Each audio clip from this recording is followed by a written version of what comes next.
Hello, everyone, and welcome to Art Talk Session 3.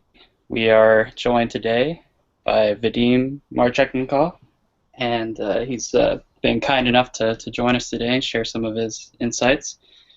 Hello, Um, guys. How you doing, yep. man? So, Vadim, to kind of get things started, would you share a bit about how you became fascinated with art and sort of what inspired you to pursue a career as a professional artist? So yeah, like as I kind of mentioned before, it's kind of not a probably trivial story that you used to be listening to. Like at least I heard a lot of people who say that they started like painting and drawing when I still was in my mother's womb. All this like. And yeah, and kind of, I'm very envious of these people, but I never was one. And I was like kind of painting, doing some stuff as a kid, but nothing too fancy and nothing so focused. It wasn't my like super big passion or something. And only later on, when I was about 18, and I was in university at that time.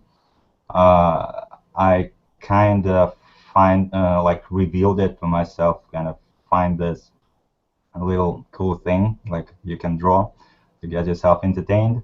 I was getting higher education that period of time, and the thing was that it was actually the furthest you can imagine from being something artistic. I mean, the education. It was Moscow Engineering and Physics University. Oh, Yeah, so I was studying. My major though was like international relationships, but with inclination towards like nuclear physics and stuff like this. And it was freaking hell. Like, as Yeah. you can imagine, yeah, and it kind of doesn't come across to a lot of people like why do this actually? Like, why go into university that you kind of don't feel like going to or something? But the thing, like at least for some guys who are not from Russia, just to get the idea that uh, if you're a male and you're finished the high school, you have like only two options. One option is to go straight away to university, or go to army. And basically, go into university is the only way to kind of avoid army. Not entirely avoid, but like make this uh, kind of a thing that you go to university first, and then maybe you will have to go to army then.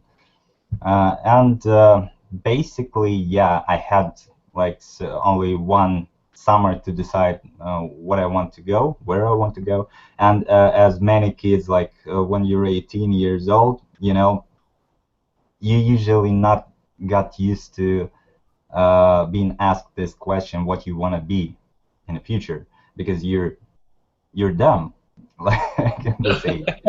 Yeah, you just kind of don't think about these things, and like when you spend so many years just going to school and not really asking yourself so too many questions. I kind of was all about like learning English from early age, and that's why I kind of decided, maybe I want to go this international relationships path, like some way to like use the skills, something.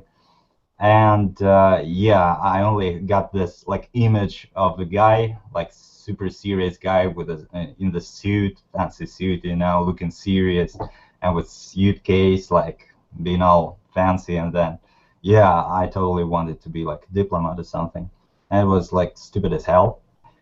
So I went there, and accidentally I got in, but on the second year when it really became like too hot, it was very difficult to stay in there, like because the exams were hell, like the all this like scientists like math, like super complicated math, like nuclear physics, quantum physics, like all this stuff repeating in English and all this shit. That was like kind of killing me. And at that period, I kind of felt that probably like paint, like drawing little pictures in your notebook. What other can you imagine doing there? Was kind of escape for me, little escape. And also at the same time, like I was a geek. Like I was all about like video games and shit. And it kind of felt natural to me to get interested in like 3D and stuff like this. So I kind of started experimenting with 3D Studio Max at the same period. And I was like, as many of you guys probably like animating the stupid teapots all over the place and was super happy with it.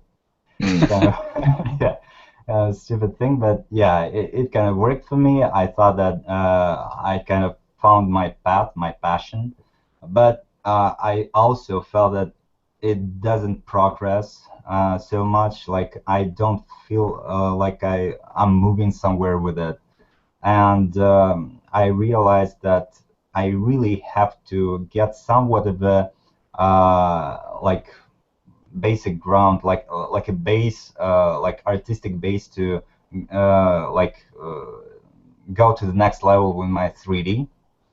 And I wasn't like too serious about it. I was about to maybe like go for some workshop, like in some local art school or something. Like visited a couple of lessons, and then I kind of found that I'm pretty good at copying stuff. Like I can like grab some picture like of a character in a game that I like or something, and or some character from a movie, and just paint it with a pencil, and it was like rather good for someone who never actually did it.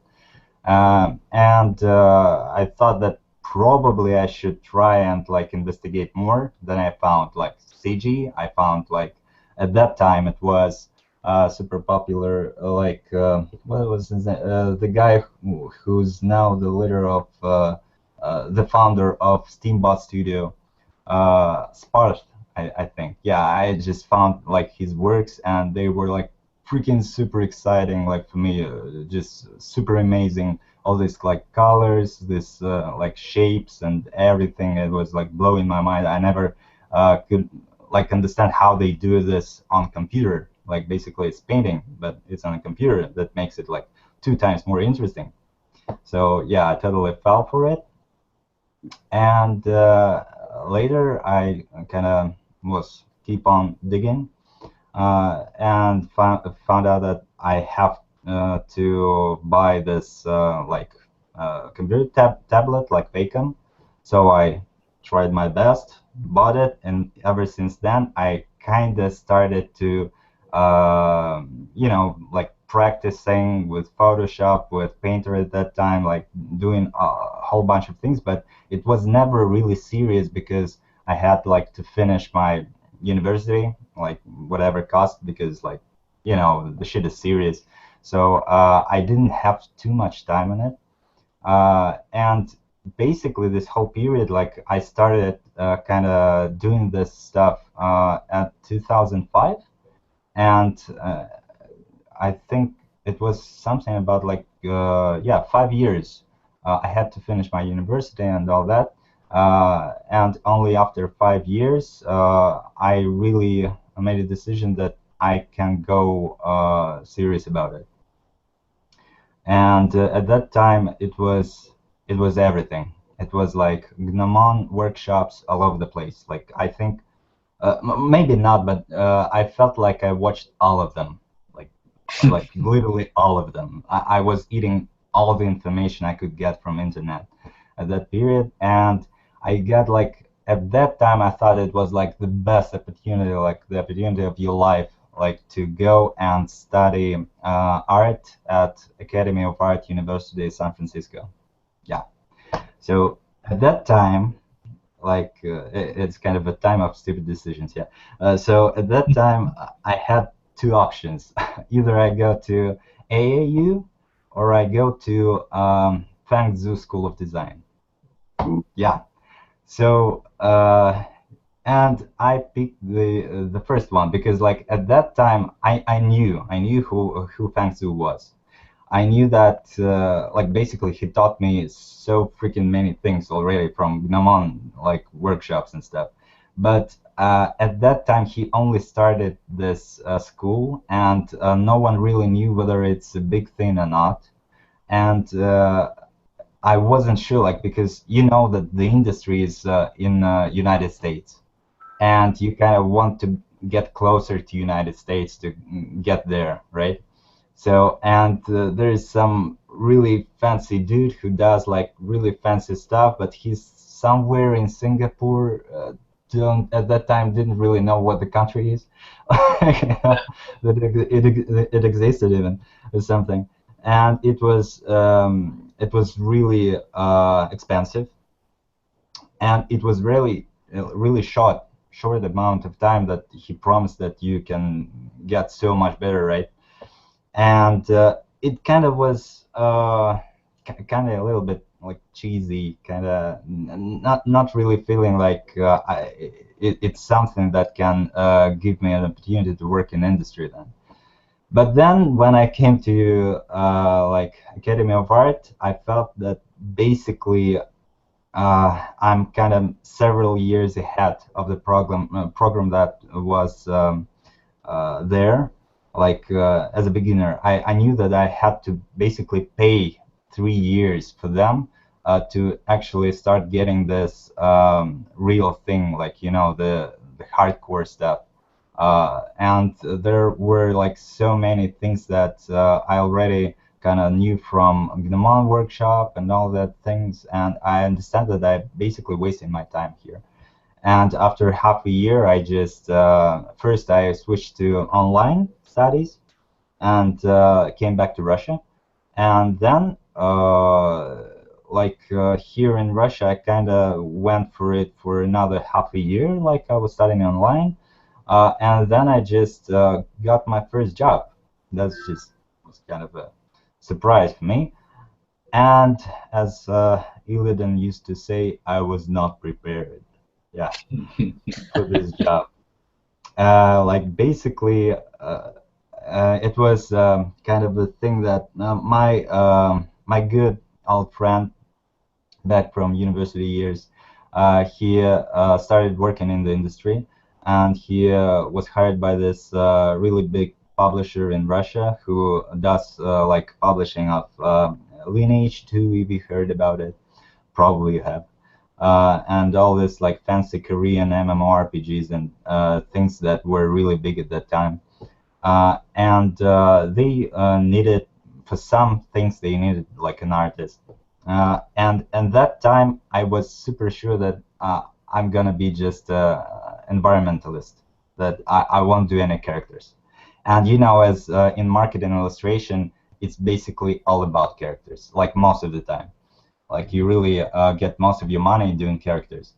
And I knew I wanted to. This is like my big opportunity, my big first gig to start off as a freelancer and start getting money out of it and like you know doing my living off of it. And yeah, I grabbed the job. I was super pumped, like super hyped about it. But it just led to me working about like 16 hours a day and like somewhere like getting something to eat and something to sleep you know during this period, and it was like this for about like 4 months.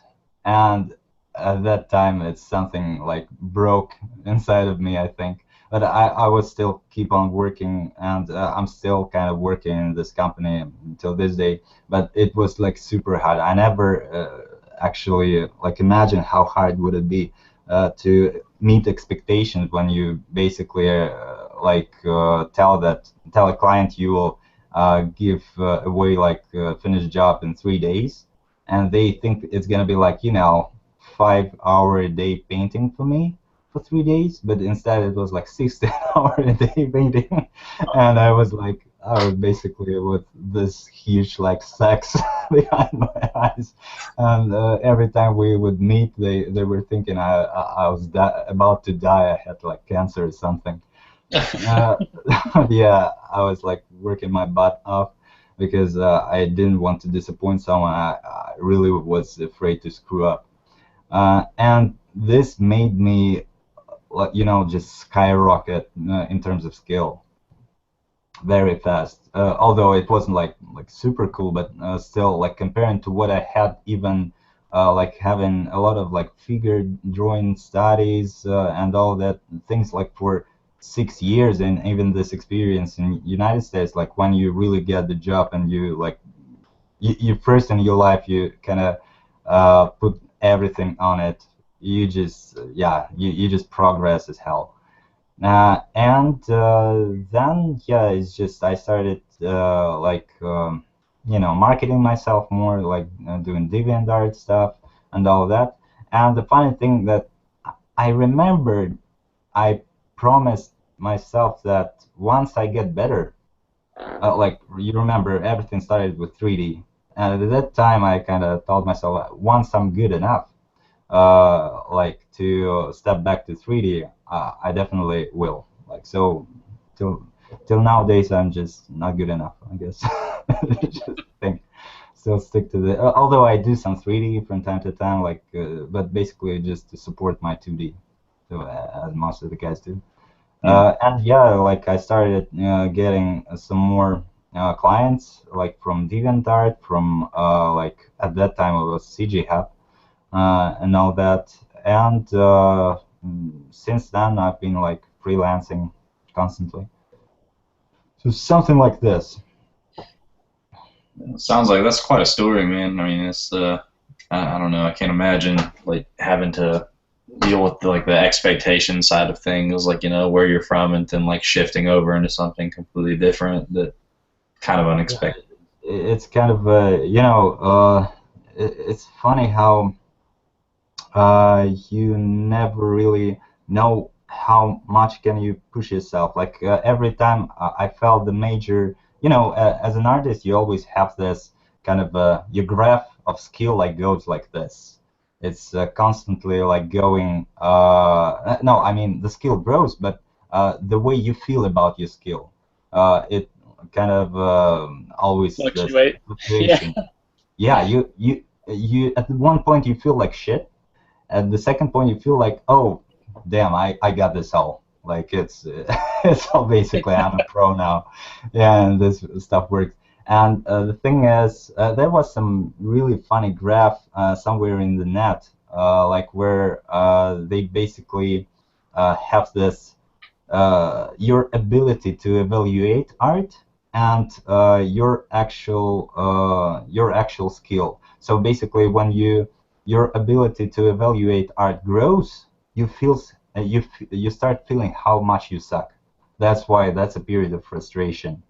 And like when you like go through this frustration and try to like analyze things and grow, at certain point these two graphs, they meet. And at this point where they meet, it's kind of you feel the best, like because finally you're objective about stuff. And then it kind of the way you observe your skill, the way you see it, it goes beyond the graph, but you still like you don't just realize that you suck, and you start gradually understand it. And here goes the frustration again, and it's constantly like this. Yeah, And brutal cycle. yeah, you kind of have to be prepared for it, and no one will prepare you for this. And the funny thing also is about how little information there is about like how to approach actually marketing yourself. All the tutorials everywhere, like all the stuff you can get in the net, it's all always only about technique, only about how to grow as an artist, only all these things. And the thing is that this is so aggressive, like this whole environment where you have excessive amount of information about how you can get better as an artist, it basically creates this huge amount of people who really want to get into art, into the industry, and they really get better. There are so many guys who can do like crazy shit, like absolutely crazy, and they don't have a job. That's a killer.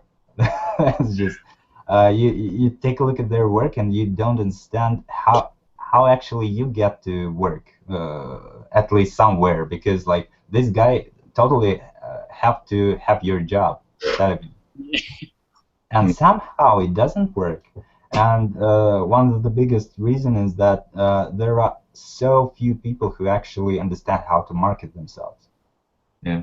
Yeah, that's actually something that we were talking about in the chat the other day, like in one of our hangout sessions, is like if you look at something like South Park, you know, like the little like the art on that, like and how like simple it is or whatever, you know, I mean the it and you know stuff like Family Guy, you know, you don't have to be the most skilled person in the world to be successful, you know, like the big part about it is this like there's the business side and then there's the actual skill. And it's some people just, I guess, don't know the business side or don't know, yeah, like you said, just don't know how to market themselves, and that's the biggest problem. I've seen people like on both sides of the spectrum, like where some people have all like the marketing prowess, like they know all these industry people, but then they haven't taken the time to flex the skill. And then I've seen even more of the reverse, where they have the skill, but they don't know how to go about sort of, making that jump into networking and, introducing themselves to, all these different employers and just other artists in general. Yeah. I know. I think also one of the problems is that the community nowadays, like if you want to become an artist, you will eventually somehow stumble upon like resources like ArtStation or some kind of like this. And the thing about them is you only get to see the top stuff all the time, and this is like good from one side, but on the other hand, it basically creates this illusion of that you really have to be this great to get at least some job. And I saw so many people like falling to this trap, like because they try to improve, and I already see that the stuff is like very promising. Like he already can do some jobs, some marketing job for some maybe like smaller publisher or some indie company or whatever, but they just don't feel like this is something worthy, you know. And they just keep on working and working. At certain point, like they exhaust motivation before they actually try to even get to work with someone. Mm-hmm. And this is what happens a lot. And they what people usually don't understand is that in the major part of the industry, people are not really so keen about art. They like I got to work with a lot of publishers, and the thing about publishers, they're common people. They're not artists. They're even like art directors somewhere in this like publishing companies. They are more designers rather than artists. And if you come there and start like talking names like Craig Mullins this and like Ruanji that, they don't know these people. They don't know what's the top quality nowadays. They don't know the trends. They don't know anything. And when you show them your work, they are 100% objective about it, just because they don't really have something to compare with. They feel like this picture is pretty. That's it. Like this kind of attitude you kind of can see in maybe Magic the Gathering, like Wizards of the Coast. Like they have some of the best artists, and also they have some artists who don't really fit into this like superstar league nowadays. Like when you, for example, go and look at Legend of Cryptid stuff, and this is actually the stuff that, like the company Applebot, they just gathered all the best, like, and they showcase like how great the CG art is nowadays. And when you go back to MTG, you can look at these cards, and some of the cards, they are basically come from artists who started doing oil paintings like back in the days when I wasn't born. Something. And basically this, they keep this exact technique. They probably not technique but style, and they're appreciated for this style. And there are so many niches that you can kind of take with your particular style. You don't really have to be like top-notch artist. You don't have to compete with all these big names. There is so much work in the industry. And I was kind of surprised, if you guys watched THU, like when Craig Mullins was talking with the audience about like lack of demand on the market. I felt like it's really kind of crappy statement. Like probably like if you go ask about like Riot and Blizzard and all these like super huge names in the industry, like yeah, there are only so many positions there, but how many promising little indie companies are out there? How many? Look, just to think for a second that internet is a huge empty space. Basically, it's just a huge universe that doesn't create itself. People create it, and how it functions. This content is created by programmers, but how it looks like, this content is created by us. And when you have just this super like expanding universe, it expands like every freaking second, then you understand that there is a huge demand for your skills all the time. If you didn't find them, you haven't been looking for them really. And this is like, I think something that people don't promote so much nowadays. Yeah, I agree, and it kind of reminds me of what you said earlier too, when you were kind of talking about like your journey. Like you said, when you got your first job, like having that sense of obligation actually motivated you to get better quicker, like having that kind of pressure. So like people at an intermediate stage, like it might be good to try to actually attempt to get maybe like some of these smaller jobs just to kind of force yourself to go beyond what you think you're capable of.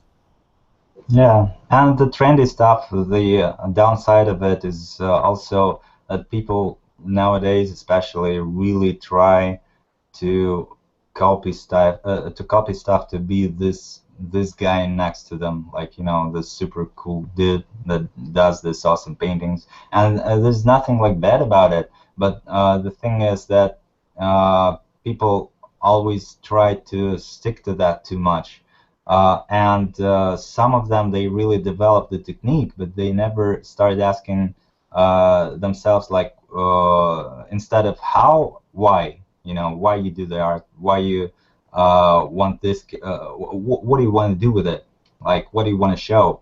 And this is the biggest problem that basically creates all this guys who can't find jobs because they're like they're too much like some other guy, who does exactly what they are trying to do. And this whole like community of people trying to sell the same exact shit, although it's kind of a very beautiful shit.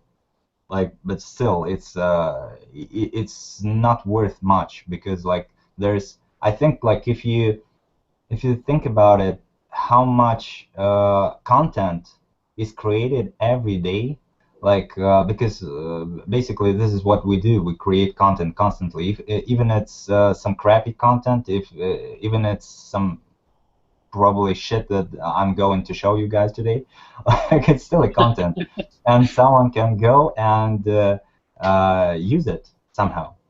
And the thing is that it basically created this sense of you know, that most of the stuff that is generated, it's basically worth nothing.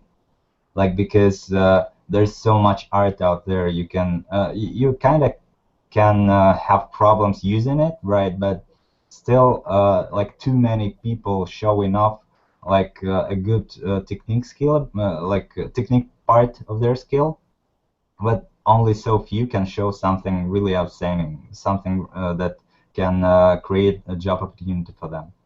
And this comes from people not really trying to, you know, yeah, I think like the your first interviewer, the guy who now works on Blizzard, he actually mentioned it, that you can't really forge your portfolio to fit someone's needs nowadays. Like, because you don't really know these needs. It's like if you just generate something that looks like what they already have it, and they already have the money to produce some more of it. And they don't really want to see this stuff in your portfolio because it's not interesting for them.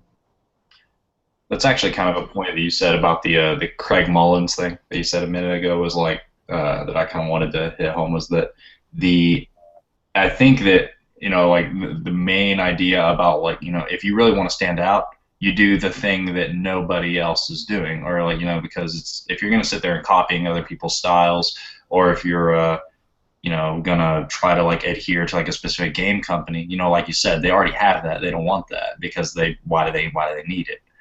So it's best to just try to do the things that you're interested in, rather than what you think is like pop culture.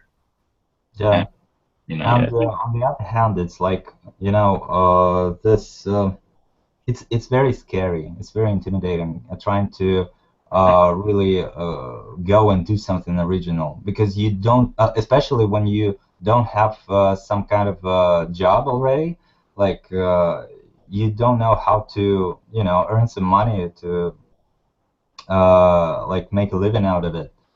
And at the same time, you want to be original. It's not everyone would actually have the balls to do it, like, because there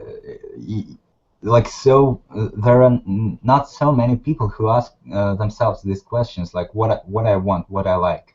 And this path to find this way, your particular way in this like whole industry, it takes a lot of time, and you don't really want to spend all this time hungry.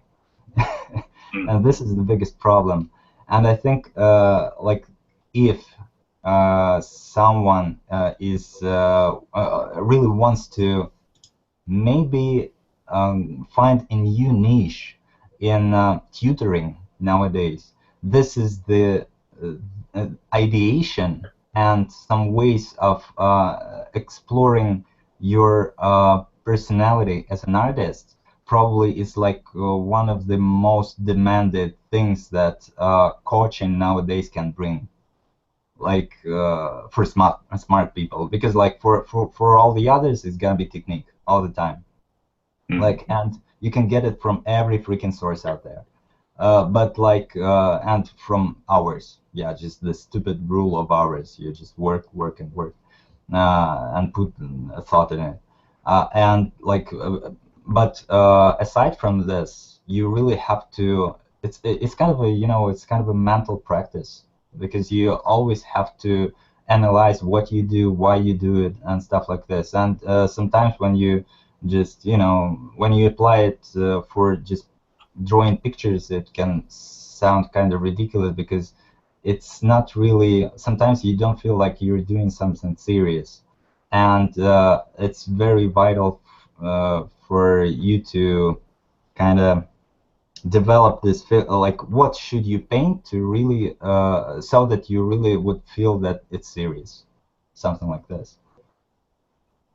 And like, this is the one of the things that I'm kind of struggling with right now, because I do a lot of marketing stuff, and I do a lot of like TCG stuff also, and it's pretty repetitive. Like usually you know what clients want to see, and like who tried this stuff, they kind of understand the whole process, the whole pipeline.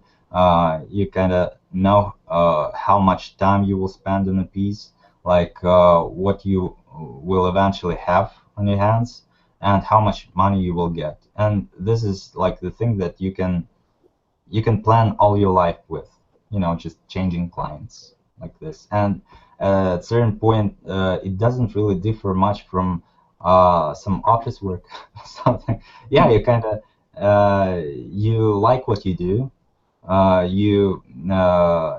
Your skill is kind of growing somewhat, and yeah, it's you're kind of free because it's a freelance, but still, it's nothing really. It's no bigger than that, and that's why you really start like looking, at this Patreon stuff and like what they do and what they get and how these things work. And I think nowadays is like the greatest time probably for guys to really analyzing what they can bring to the audience, like ignoring all this mediator, because like mediators like companies, publishers, whatever.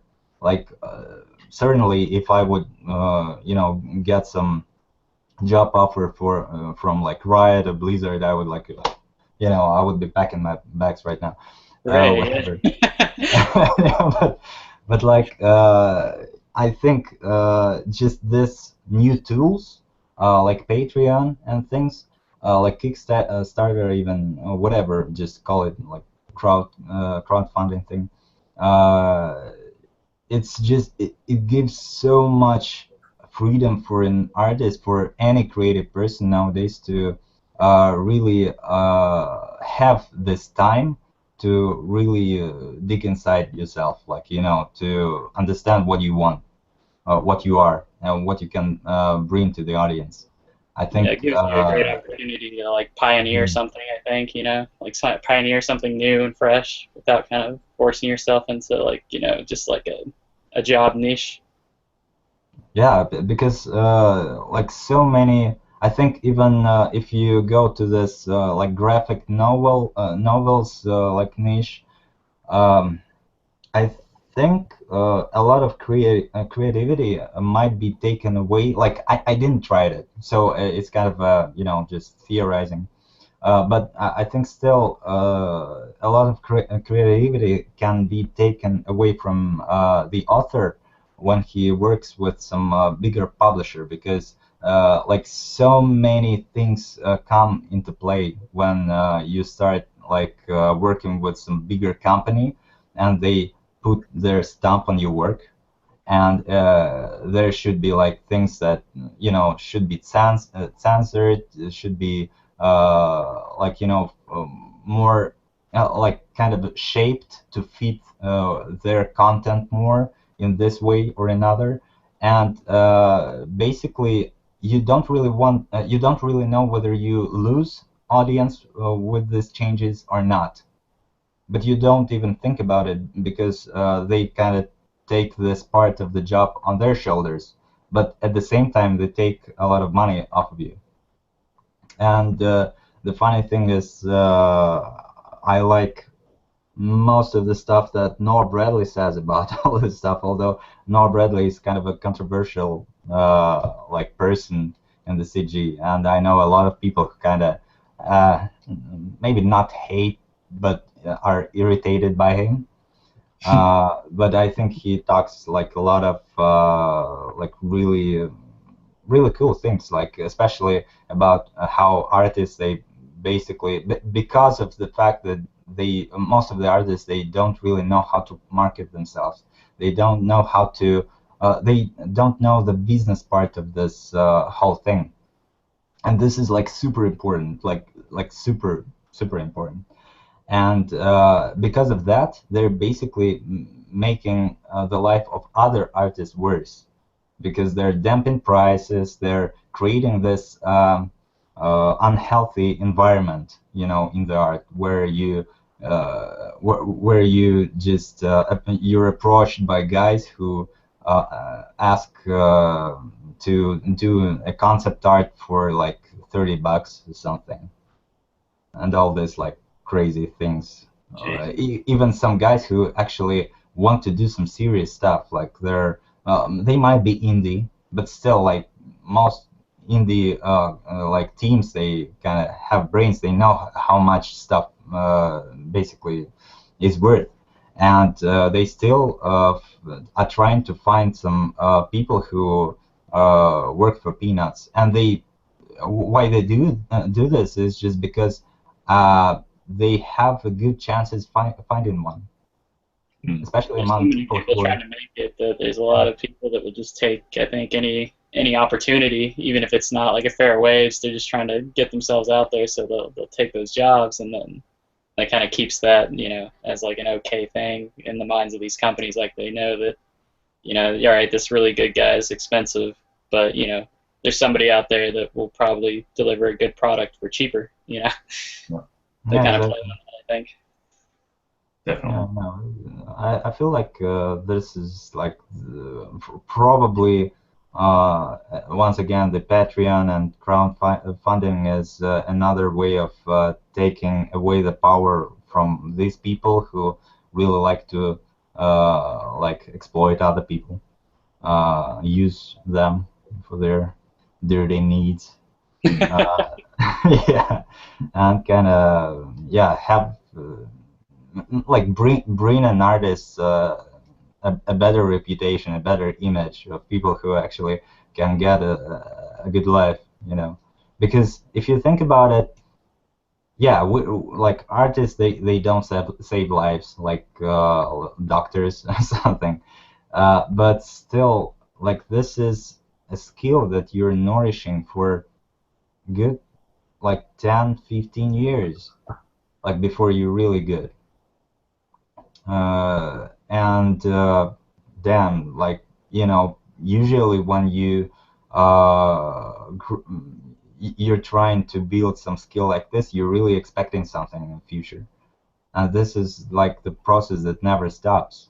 And there are so many people who actually earn so like big money on IPs and stuff, and it all uh, it all goes past the artists who actually do the job. And this is like the ugliest thing on the world nowadays, in this field, I mean. Mm. And yeah, uh, that's kind of a big thing, I think. No, I think what you're saying makes a lot of sense. It was actually like what we said earlier about the some people have the business sense and other people have the the actual skill. And when it comes to the artist, they have all the skill, but they're not a business in themselves. So Kickstarter actually provides that, and lets you like. I think that's like a really good venue for like people who are wanting to start their own thing that can be unrestricted. Whereas like when you go into a studio, they're gonna, like I said, like you said, they're gonna give you like all these limitations. Like you can come up with an idea that's completely awesome, but then they're like, oh no, we need to rework this to fit this, and this has to fit this. So it gets so convoluted, it's crazy. Yeah, and yeah, once again, there are so many. It's funny how actually, for someone who like really had a lot of experience with publishers, and it really sometimes is very funny how you like working with people who are really uh, like out of all these trends, all this, they're blank in this sense. Like they don't have any prejudice towards art, and sometimes you really feel that you have too much of it, too much of prejudice, too much of like this. You take a look at your work and you feel like total crap. you know, you see like this is shit, this is shit, and anatomy is not like super accurate. Like the lighting, forget about it. It's just out of the window, and all the like the composition, it really could have been better, and all this stuff. And they take a look at it. Oh my God, it's so cool, and you're like, what? and you send like one of these Ruanji's works and stuff, and like, well, I don't kind of quite like it as yours. And you're like, wait a minute, is it like, no, is it my work you're talking about right now? And it's not about like, like some flirting or some weird shit like this. It's really people have different tastes, and when you like struggle so much so many years, you're becoming not objective about stuff that you see. You immediately start looking for this very special very special things that actually you never thought about back in the days when you was kind of inspired by your very first art that you saw. And to think about this, like when I started out, I was fascinated by some works of some stuff that wasn't too realistic. It was kind of a little bit like cartoony. It was very stylized and very colorful. And as it progressed, I gradually started to incline towards realism more, and I really wanted to get this like moody, like grayish colors working, like this very desaturated hues to create realism, to really get all the little nuances like here and there to like and live in it to really feel like it's a real image, like photo stuff and stuff like this. And as it goes further, and I wasn't too fascinated by some works that some Asians were doing at that time. And then when I started to understand what the whole idea about realism is, then I was looking at this like Asian works like Feng Huazhong and Ruanji, like, and I was like, fuck that. Yeah. It's amazing. And here you kind of see how you evolve, but all the people who you actually work for, all the people who your audience, basically all the people who will perceive your art, they still on that level, on that very first step. And you, in a way, you start detaching yourself from them.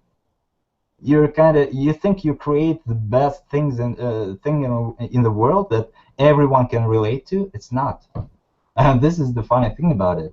And that's why like the whole idea about like being this guy, this next, it maybe is twice as wrong as some people might think.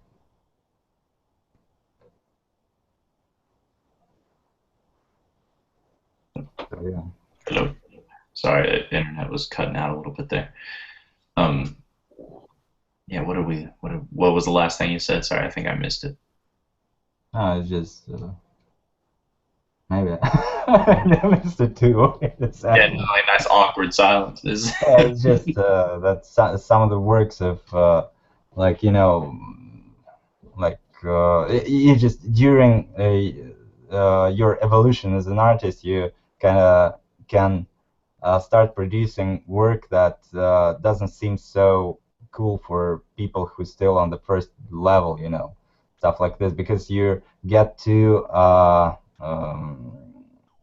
much into all this like little nuances that only artists can appreciate, stuff like this. Yeah, I think what you're saying makes a lot of sense. God, I'm gonna sound like a broken record referencing him, but I think that's a lot like what Dave Raposa did with his stuff. Is the like I do know his work. Yeah. Yeah, like he did like a really realistic painting, and then he backtracked into the comic side of things, and everybody was complaining because he was like they were like, why don't you do the realistic painting anymore? Like where the whiskers on this rat? But I can't see the skin pores. yeah. But like now, like he's actually like his comic, like his Steve Lichman comic, is like getting a lot of attention and stuff. So I mean uh, like I think you just have to kind of stick to what you like, I guess, and hope it works out. Yeah, exactly. And this is a tricky thing to do because like it has like growing as an artist in general, like you can grow up to a certain level, Mm. and then it's every time it becomes like a huge undertaking for you to like make the next step, because I used to devour like all this like tutorials, videos. I was having breakfast and looking some gnome thing, like having dinner and having some massive black going on, and all this stuff. And like later, it was like a non-stop stream of videos. At certain points, it was like funny because I was watching more videos than actually painting.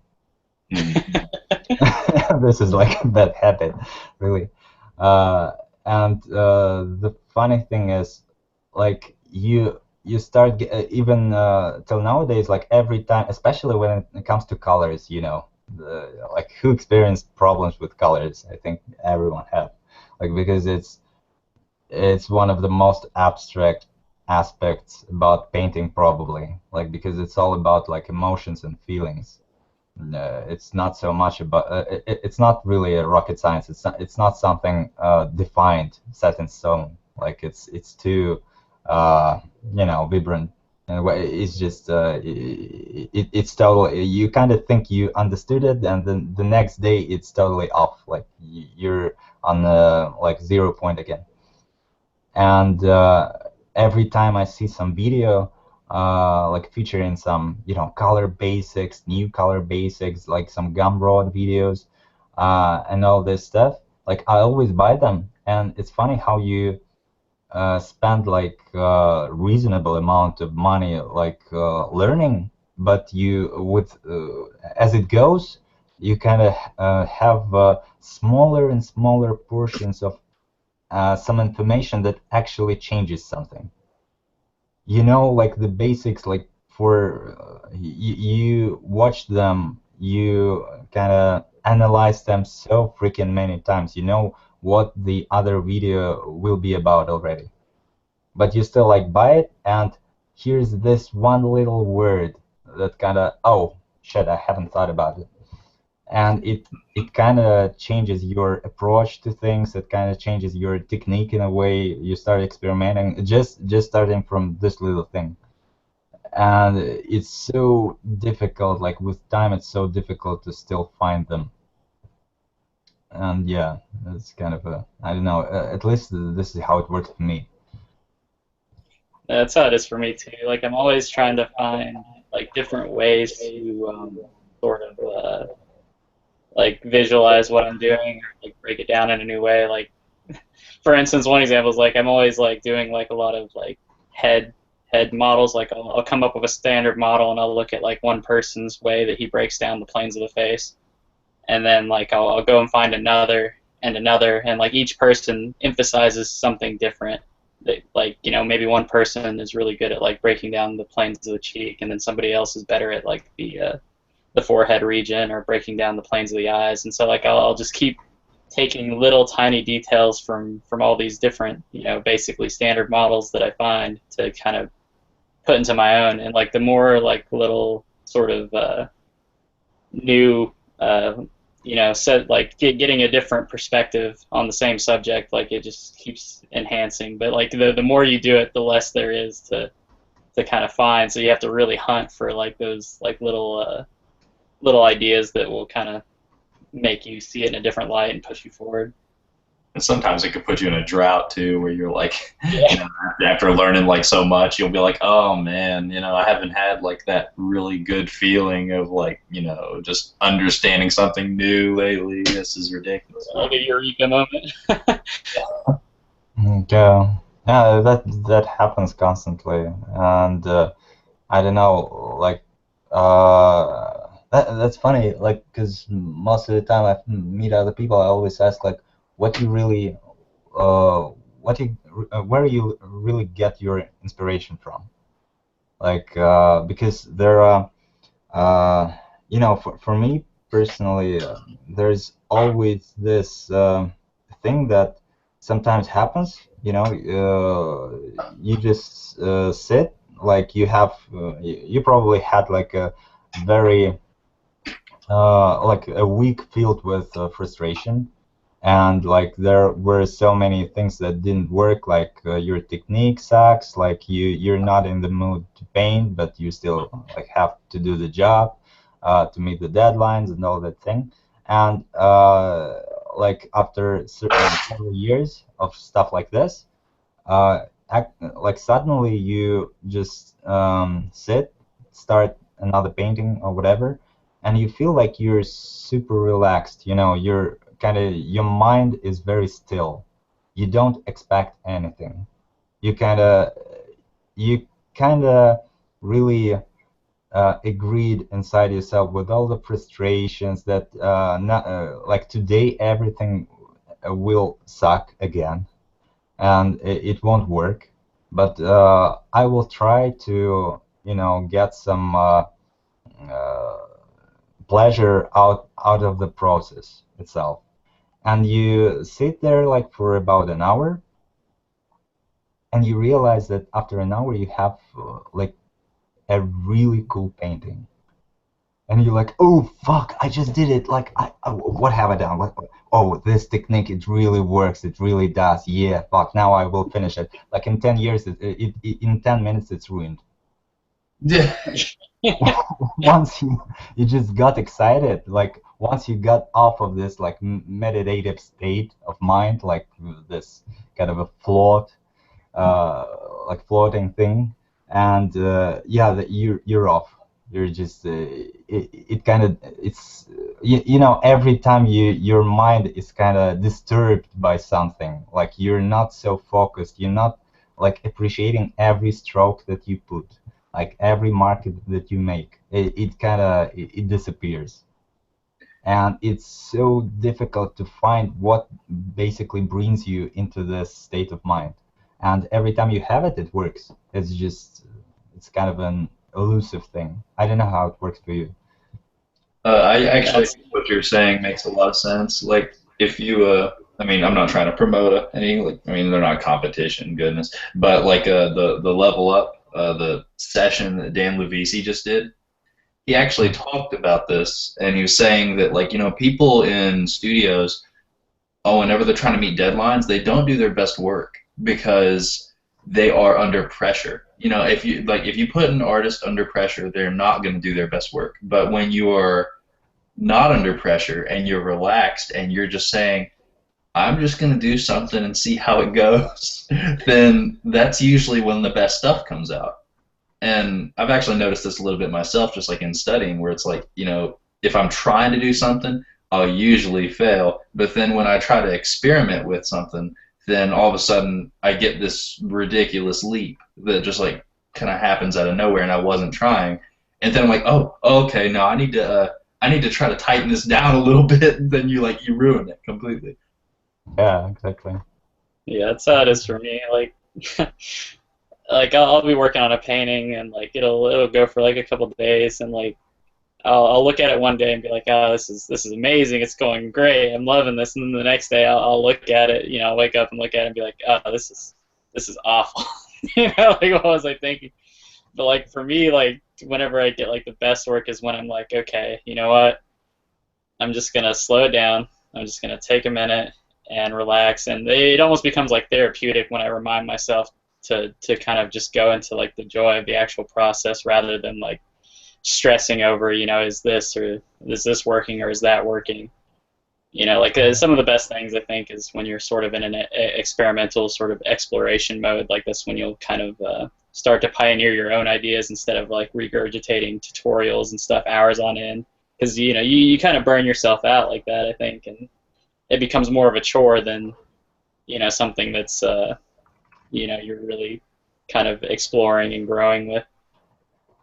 Yeah, the funny thing is that when you actually in this state of mind, when you're relaxed and you approach things very like slowly and thoughtful, you think a lot. You kind of, you come to this like I don't know, you're shaping a head or something, and you really start asking yourself questions like why this value here, why this color here. And the thing about painting, it's actually very logical. It's very logical when you really have the theory, when you really know how the light works, when you think about it really thoroughly, you either like stumble upon something you don't understand, and that's a good thing, like, because once you really realize that you don't understand something, you have you can resolve it, like Yeah, you you start have a asking key. the right questions. Yeah, it's like the biggest thing about painting actually is realizing that you suck. It's like the biggest thing. Once you realize it, like it becomes much easier because you already have you already can ask why, and after this you can like, you know, focus on what's wrong and try to find some solution for it.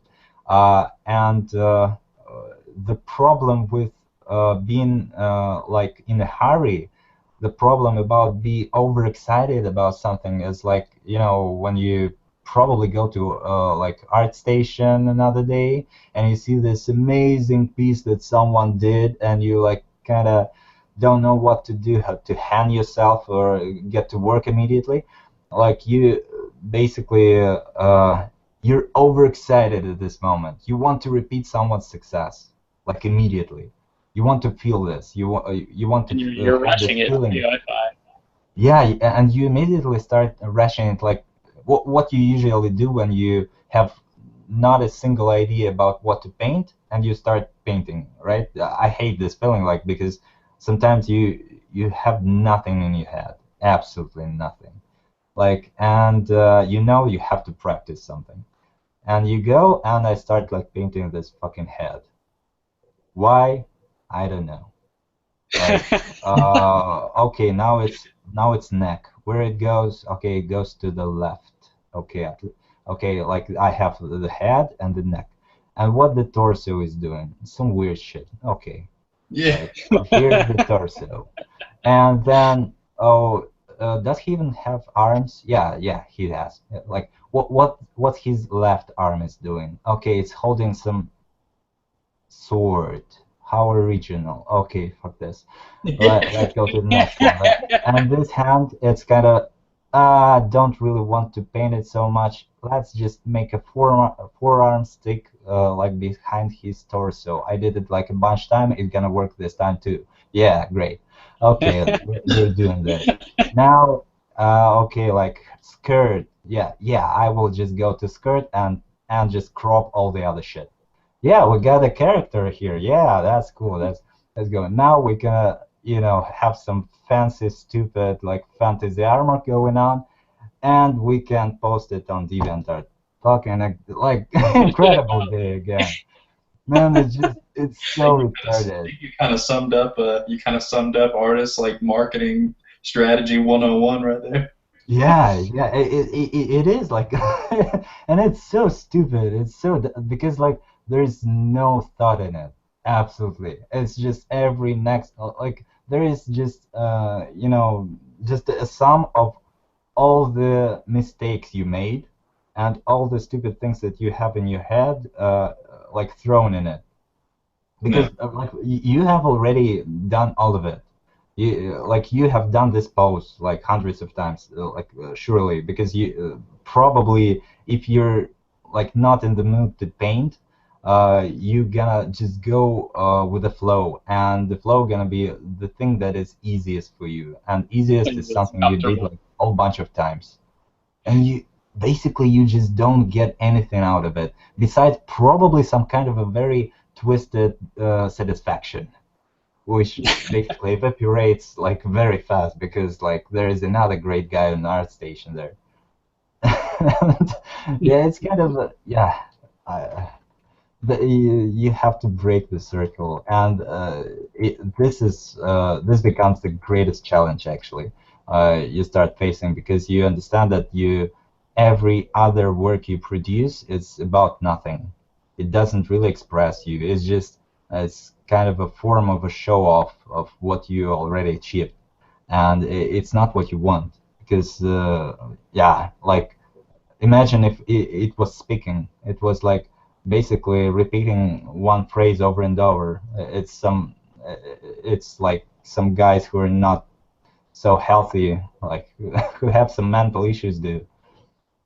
Like, and you're this guy basically trying to do the same Yeah, stuff. that's the definition of insanity. Repeating the same thing and expecting a different result. Yeah, absolutely. Yeah, that's why I kind of hate it. And it's very difficult to, because you really feel this, when you go beyond your comfort zone, you immediately feel that you're so much more tired because your brain starts working suddenly. It starts like asking questions, why this, why that. You start actually searching in the web, looking for references because you don't know how this shit is painted anyway. Yeah, and here like comes the hard work, and you realize that you spent so many hours doing this stuff when you was just starting out, like because it was constantly this, because you didn't know shit, you didn't You know know how to anything do at that stuff. point. Yeah, and when this feeling of kind of false comfort came, when you know that you already kind of can get away with some generic character like painting for some client, sometimes you go for it, and then you kind of look at it and it feels not like you feel nothing basically, and you understand that you just did another work that basically just hold you on this place, like on this position. You're not progressing anymore. Yeah, just And like here's the generic night number 57 for you. yeah, Yeah, This one's and got. breaking it's so difficult. It's so difficult. I think you can use it like I mean, even though it's like completely like mundane and ridiculous, like I think you can also use it to your advantage a little. Because like if you do what everyone else wants to see and you make it super awesome and you get all these people, that are eventually like they start like looking at your work, and then after you do like say like I don't know 5 or 6 pieces or like a few that cater to that, and then you drop a bomb of something that is your own, then you'll have all those people that were automatically already watching you, and I mean they might freak out a little and be like what is this, but at the same time it's like I don't know that you could use the generic ideas, I guess, maybe to your advantage a Yeah, little. absolutely. Like generic ideas, like for for hangouts like this, like because it's very difficult to really to give a birth to something outstanding when you're like speaking in foreign language with some people at the same time trying like to paint something amazing. It's difficult, and for this, yeah, for this moments you just let yourself go or something. But or just experimenting with new technique. This is like great. But like getting and actually the other thing is uh, really learning how to work with studies. It's really like a that's a pain in the ass. Like because um, every time approaching a study, you subconsciously try to. It's very difficult to focus, really focus on what's the subject, what's the subject of your study, like what you want to bring out of it. And you always subconsciously want to end up with a pretty image, and that can basically bring the whole idea of studying well, not to zero but close to it, because there is only so much information that your brain can take away from something, and that's why it's kind of a funny thing that when I was starting and doing studies, I always felt like that I do like studies for 3 or 5 days, and suddenly like it becomes really easier for me to paint, but at the same time I didn't really understand what the fuck have I learned. Like, no idea, absolutely no idea. And this effect kind of vanishes in this exact like 5 days once again. And then you kind of sit there and think, should I do like studies every day to warm up for no reason? And then it kind of work, and basically it doesn't somehow. Just if you pursue it as a routine, you know, without even giving some it's even difficult to start it because you don't really understand what's the purpose, first of all, and the second is that just the process of finding something worthy of studying, you know, just looking like through these thousands of images online becomes kind of a great routine, because you don't really want to like be browsing in the web looking for a pretty picture to paint. You want to paint, and you kind of lose it like in several days, and it all starts again like in a month, realizing that, oh, maybe I should like go for some studies and stuff like this. And when you actually go and approach it differently, as if you really like, you know, like you and this is the thing that I always did actually during the process of work, because I just got used to it like this. I had work, and I also had to learn from it, from the actual work that I'm doing. And it became like very natural to solve little issues, little things like right during the process of painting. Like, and it felt, yeah, it feels really right. You know, you have like fucked up the arms. You know it. You see they're basically sticking out of his ass. Like, it shouldn't be like this. And you go and you're looking for like this pose. The pose doesn't work. Like, you can't find the picture. You go, you like find some twisted way to make a photo of yourself in this position somehow, or make a video that I usually did, like, you know, because it's very difficult to pose for a photo that you don't see. So I made a video like with different poses. Then I just stopped on the frame, just screenshotted it, and then worked out of it. It's kind of a cool thing to do. And then you realize that basically everything that it's kind of a liberating experience, because you all of a sudden you understand that at every given moment when you're working at something, you can basically do it better. Like, you're not just left alone with this question of whether you're, you know, this task is too much for you right now. It's like you feel that you can't really solve this problem because you're not at the proper skill level. There is no skill level. It doesn't exist, actually. It's just something that you know, or you don't know yet. And if you don't know something, you just have to look at it, analyze it, and it will work. And this is the whole process. That's why basically I actually managed to go through this phase where I wasn't able to paint anything, basically. And in a very short period of time, I started doing some like stuff that actually was put into work already, was ready to put into work. It was worth something. And this is only because you have everything. You have like thousands of photos. You have like, for the mood and lighting, you either can find a proper reference because there's so much stuff in the internet, or you can create it on your own, like using some, you know, some lights. Everyone get like lamps. If not living in the third world, like probably if you live in the third world, it's not the proper like job for you yet. And like basically you can solve everything, and everything is a small problem that can be solved. And once you really understand it, it's so much easier to really push your art to the next level. The only thing that you lack, you can lack, like when you realize this, is just a will to do this. It's just the only thing. No, I completely agree. That's something that I actually realized pretty recently, was that you sit down and you study for so many hours every day, and you're like, what the hell am I doing?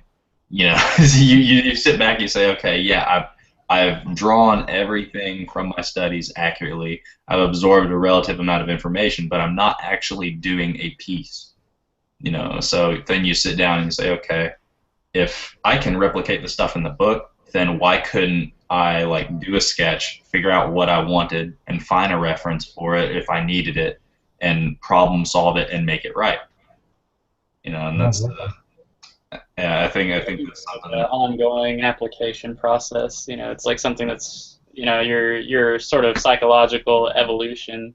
That happens with art is like something that is a never-ending journey, and it's something I think you have to make peace with because each new painting you do will have a new Aspect. problem solved. And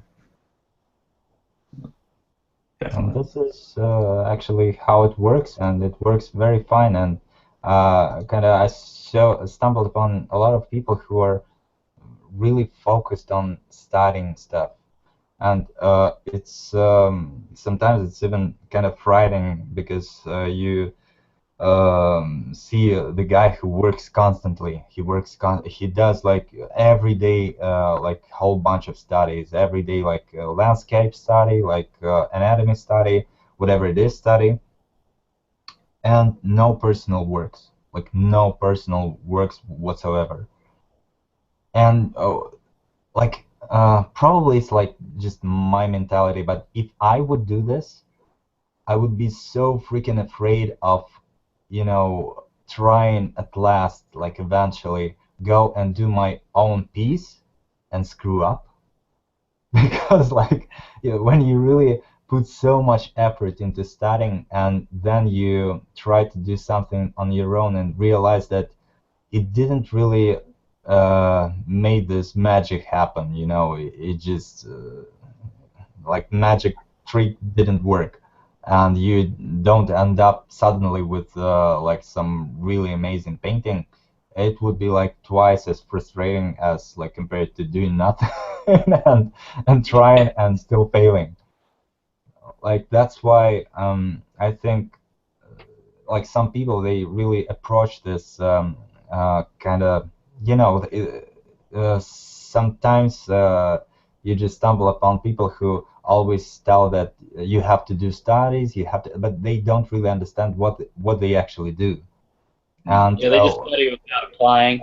It's yeah, just and when someone understands why he needs to study, basically they might not be studying so much, but they do this exactly when they need it, and they are very elaborate about what they study, how they study it, and they have a technique that works. Now, for example, like I think I recommend a lot this Alex Negrea stuff. Like he was talking about, like he has this YouTube video about becoming a better artist or something, and he actually talks about how to approach studies. He says that most of the time, basically, what you really need, like for example, to improve your design, you don't really need to do value paintings or like especially color paintings of some stuff that you want to kind of digest as a design to improve your feeling of design, your aesthetics of design, because it's not about design. Like value and color, it's not about design. Design is more like the lines and structure and function and all these things. And that's why you can just get away with the line art, and it's gonna be so much more effective because like your brain doesn't really pay attention to all this unnecessary stuff that overloads your CPU, so to say, right? So you're not like you're not discouraged by colors. You don't sit there and think, oh my God, there's this subtle gradation going on. You can do all the stuff when you learn materials, but not the design stuff like this. At the same time, like when you're learning anatomy, you can go for this exact approach also. But when you go for rendering, probably it's better to start with value at first, and then like go in for colors, because like the funny thing is that color is so much dependent on value that it's better even to study some material from a value standpoint first, and then apply colors later, kind of like this. When I was trying to color my black and white images, I had, like, most of us had a lot of problems making it vivid, like, because colors, they all like end up being very muddy when you just color stuff, black and white stuff, with blending layers, blending options, I mean, and all this stuff. And basically, one thing to avoid it is understanding how colors work and why this color looks like pale and muddy, and this one kind of works. It's all like colorful and vivid and stuff like this. And you understand that you started understanding that there is just only one dimension more, basically 2 dimensions more to this shift, like between value and color, that basically makes it work. Like in value, you have just darker tone and brighter tone, but when it goes for the color, you just have 2 more dimensions to think about: hue and saturation. And experimenting with this gives you the whole understanding in the world.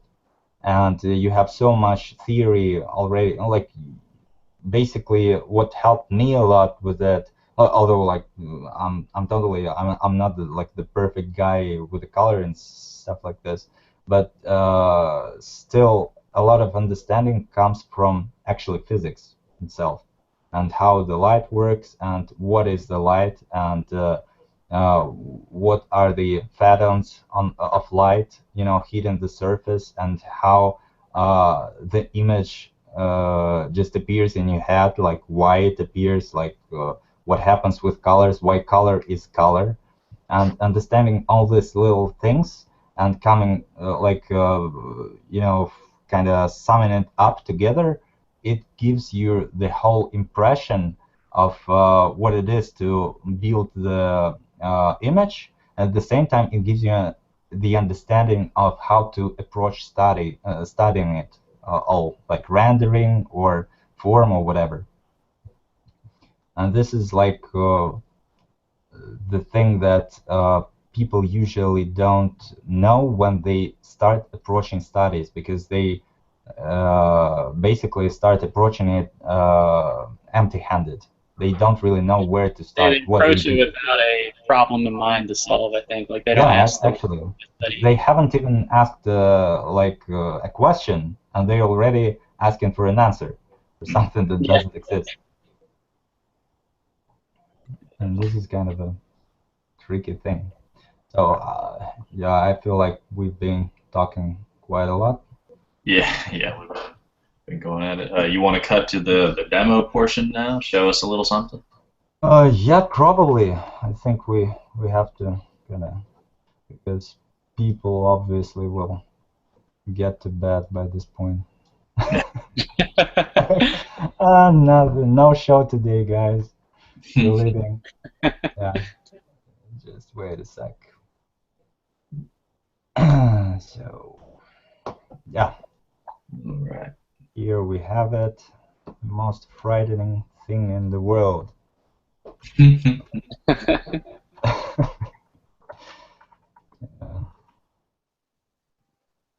So you like to kind of start out with like or you prefer like a chalk brush for, like, doing initial sketch stuff? I always end up doing different stuff, because like sometimes when I have a very like vivid idea, or like a client gives you a brief and you really understand what you're about to do, you can go and do like an line art sketch, just just straight away.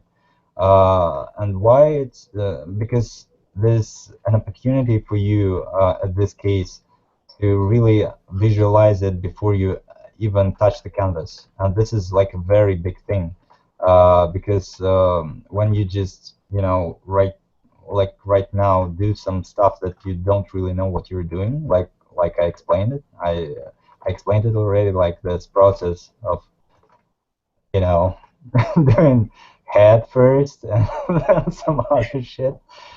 This is what I do right now. It's kind of easier for me to do with shapes, actually. I don't know why. It's just probably how my brain works, or maybe it's just a very widespread thing, like that a lot of people experience. But this is definitely what helps me when I have a line. It kind of tends to be very kind of intimidating for me because I don't really know where it goes. I don't really know what kind of volume I want to. I don't know. It's just like this. Working with line is too much freedom, and here, like with a big, with a big mark making, I immediately start getting some shapes, and shapes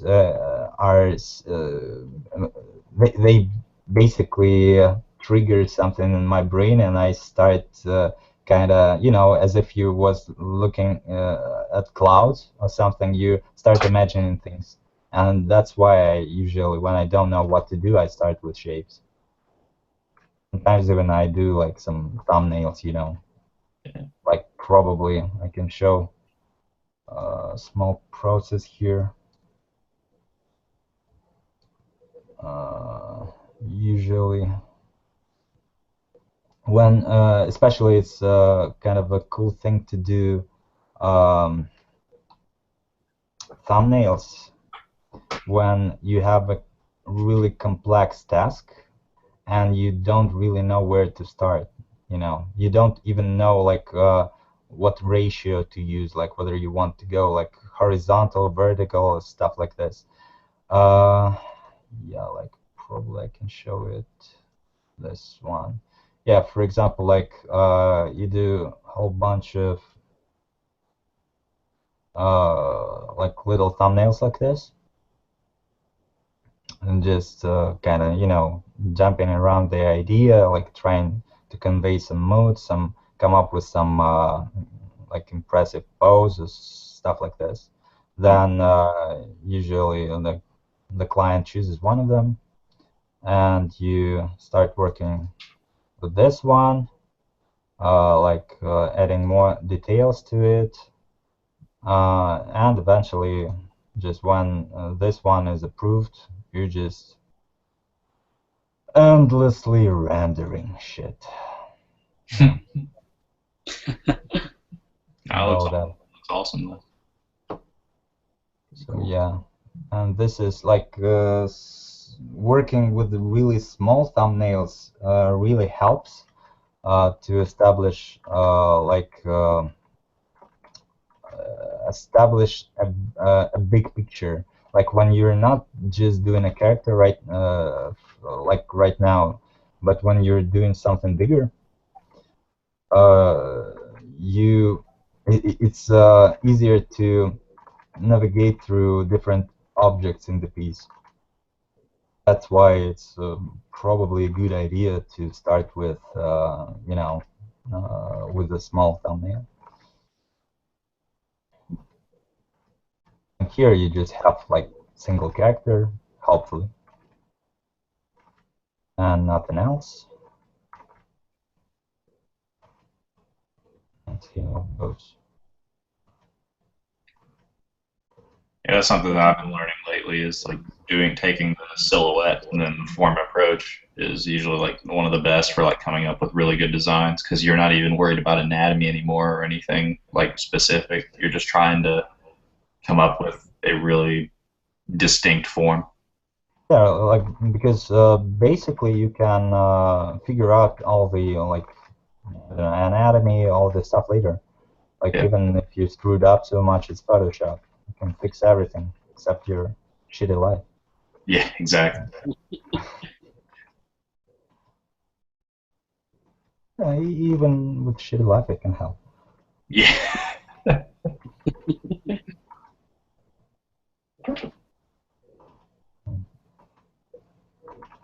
think we're all kind of silent on this one. Do you guys listen to music when work? Yeah, usually like throw on some music, or we'll be hang out, just kind of chill, and the people who aren't working will talk, and you just listen to them. Yeah, I just kind of listen to their rambling. Either that or like I'll just put like a I don't know, like a TV show or something, just background noise, something to I guess fill the room up.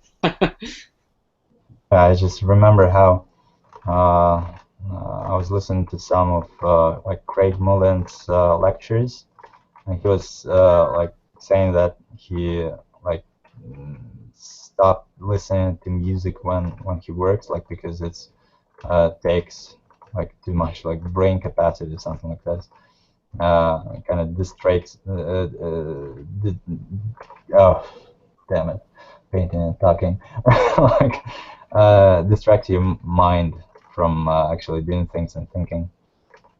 I don't know. Like I agree that you're more focused when there is no music, but sometimes if you're kind of not in the mood, I feel like usually it helps me tone to listen to some music that kind of reflects the mood of the painting.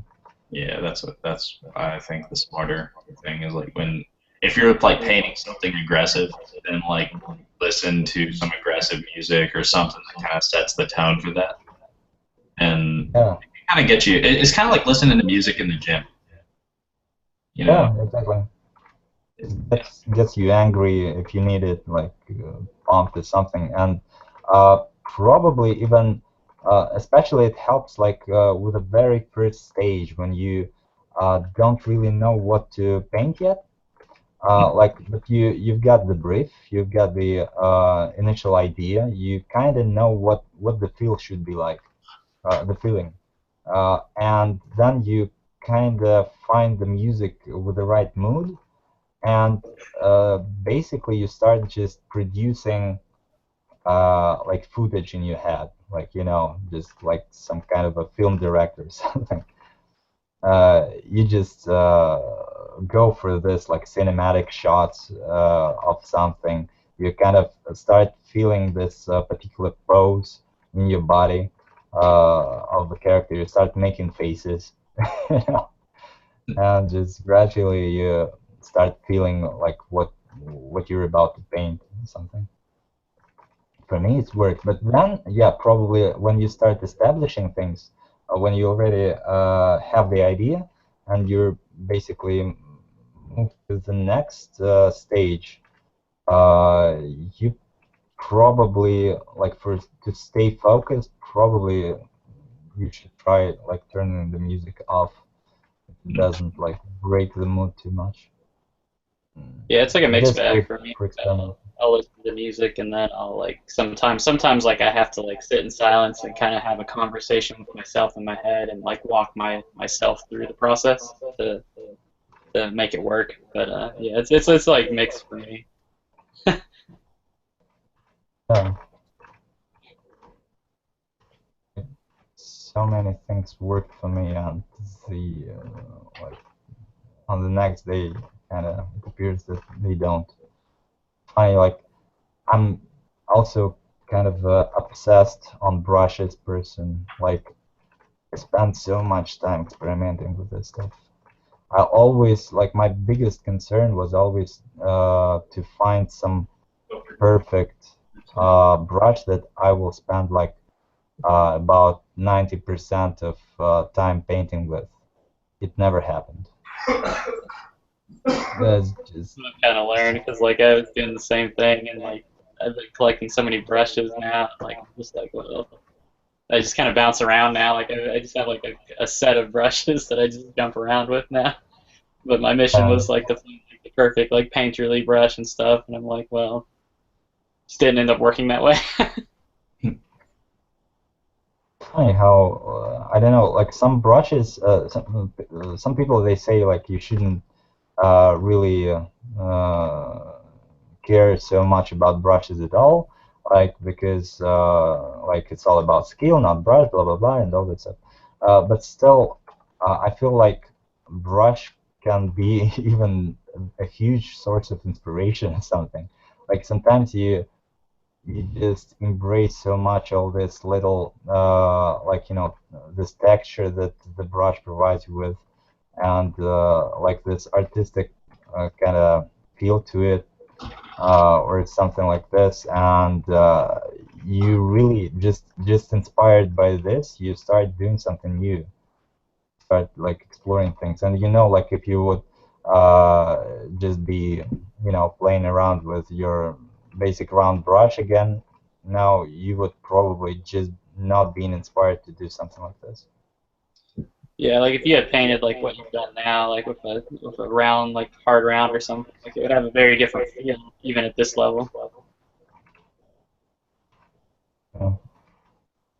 Like here, basically, recently I started using a lot of like totally uh, opaque brushes. Like it's kind of an intimidating thing to do because you always rely on this, pressure sensitivity and subtle tones and stuff. But what I realized is that, and what I try to force myself doing always, is to really make strong decisions about like tone, about to limit myself in tools that I have at every given moment in painting, because I feel like it's really like the way to force your brain think, even if it's not in the mood, so to say.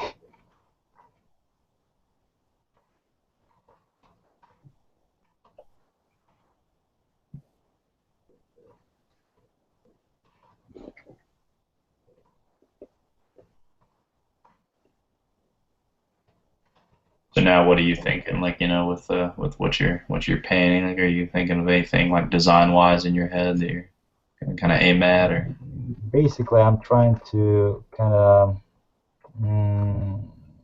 get the idea of anatomy just without really showcasing anatomy, without painting some guidelines for myself. Try to still kind of see where like the shoulders are, where the neck goes, where the torso starts, and at the same time trying to get the idea of what kind of a character she is, like what she wears. Like probably she's somewhere, I don't know, in some northern regions of nowhere, and it's freaking cold out there. Like, it's Russia, winter, this kind of mood. And yeah, kind of, I also, it's very important for me to get the face right on the early stages, because once I have the attitude, I really want to go on. When the attitude of the character is not there, it's very difficult for me to like force myself to establish something more.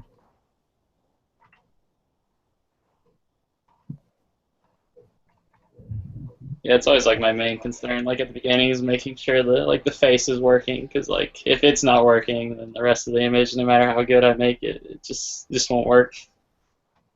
Yeah, that's usually this. I don't know why. Uh, well, basically, I know why, but it doesn't make things easier.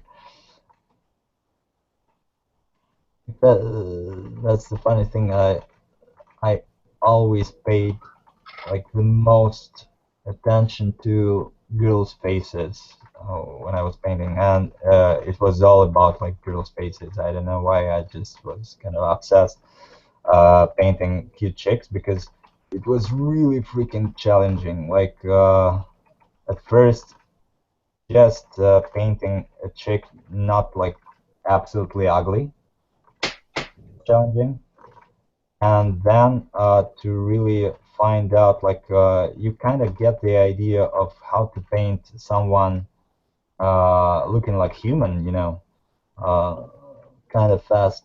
But then it's kind of a difficult process to understand what kind of beauty you really like because like there are so many kinds of it. Yeah, And definitely. yeah, once you find it, you think uh, you you kind of can quickly uh, grow tired of it, and then you want to experiment more. Like this.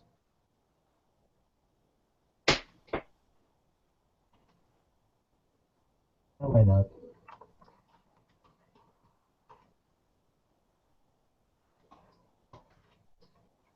And I usually, oh no, not so usually.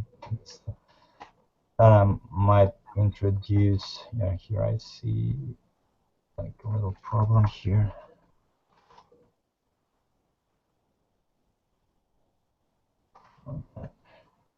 I might start introducing like darker tones, and this is also an interesting thing that uh, you tend to, uh, you know, when you're learning tonal painting, you tend to ignore the fact that there is no linear relation between the changes of planes and how the tone changes depending on it. Like, uh, it's difficult to explain, but still, when you say have like light hitting surface 90-degree angle, like supposedly it's the brightest it can be, like 100%, right? And as we go like here, like to 45%, we usually, like when we just start painting, think that it's gonna be like what, like 50%. Although actually it's gonna be something about, I think, 90 to 80%, somewhere in between. And only when it starts going like beyond, I think, 45 degrees or even greater, then it just rapidly drops to black. And usually when you have problems with tone, like it's this relation that is not displayed correctly, because people kind of suggest if the plane just kind of turns away, it happens gradually. And I found like only a few resources that teach like value painting and stuff where you can actually find this information. That's funny.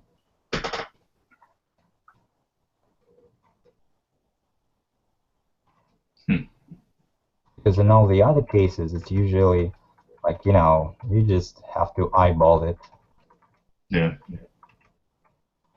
figure it out somehow. So you're just starting to kind of block on forms here. What? I was just saying, are you starting to just kind of like block in your forms now with the No, I darker just tone? separating some shapes. Like here, probably she's got some like shoulder pad. Mm. Here it's kind of some scarf or something.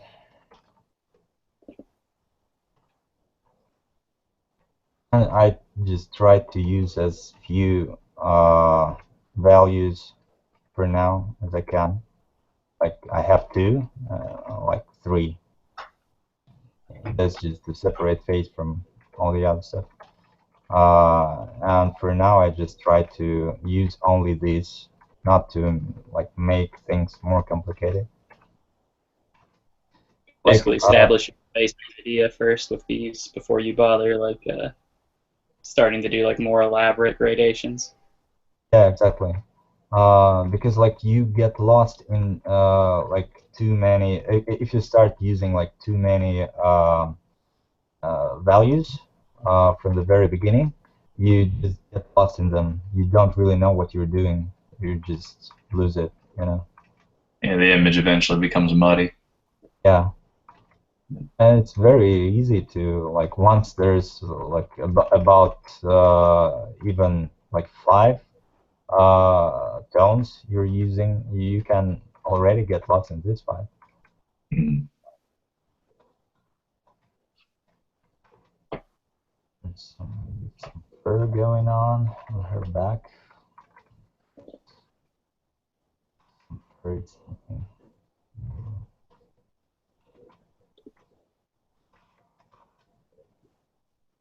And it's very also very handy thing to actually know your brushes. Like I had this issue for a long time where I had like, you know, I would open my brush palette and it would basically uh, give me this scroll into infinity. Like every time I needed some special brush for something, I could spend like ridiculous amount of time trying to actually find it, or like to find some other brush I can use or whatever it is. At certain point, I just kind of freaked out on this because I felt like I'm just instead of painting, you know, you're kind of in the mood, you're in this moment, and instead of painting, you spend so much time just trying to find this little shitty brush that you recently found and thought it was great. Like just moving them somewhere where you could actually see them doesn't really work for long because you in a matter of days you manage to find so many of them that kind of work that basically you know they make this exact brush to go further like somewhere where you can find it again, and it's kind of like becomes really stupid really fast. And that's why I basically deleted everything that doesn't fit this little square. And even now, I try to get rid of stuff that I don't use for like reasonable amount of time. If I come up with something that I kind of need, I add it and add it somewhere like in the end of the list. If I don't use it like too long, I still get rid of it. Yeah, it's actually something I do a similar kind of thing. Instead of like the brush palette, like I use the tool presets.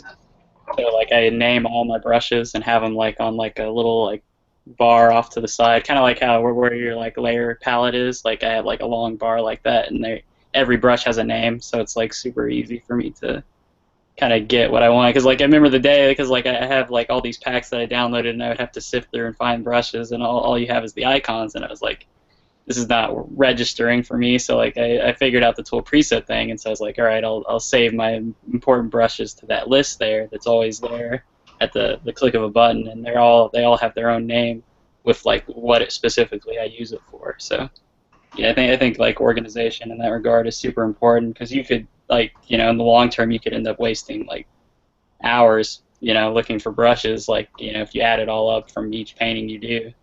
And anything you can do to get like the medium out of your way so you can paint more immediately is always the best. Yeah, exactly. That's why just spending some extra time is usually very handy. Managing your shit. I actually thought you were going for something kind of like Egyptian or whatever, like with the weird like sword kind of thing. Yeah, at a certain point I thought about it. Uh, Maybe because I was trying some Egyptian girl recently.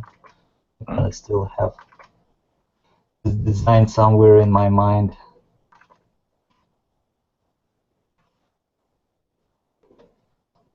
Okay, and there's gonna be tiger, probably. The tiger without reference gonna be difficult.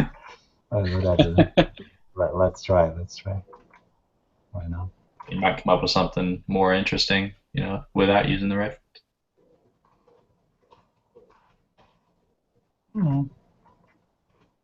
Maybe. Okay, just let's try to. Okay,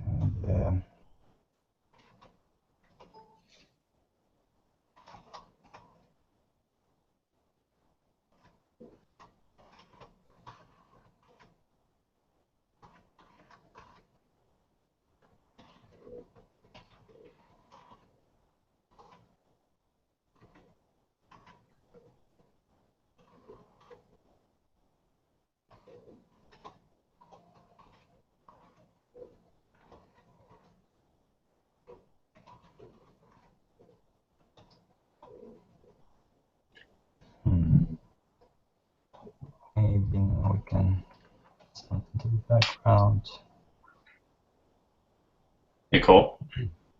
While he's painting, honestly, you could go ahead and talk a little bit about what we have like upcoming, with the like the challenges and stuff.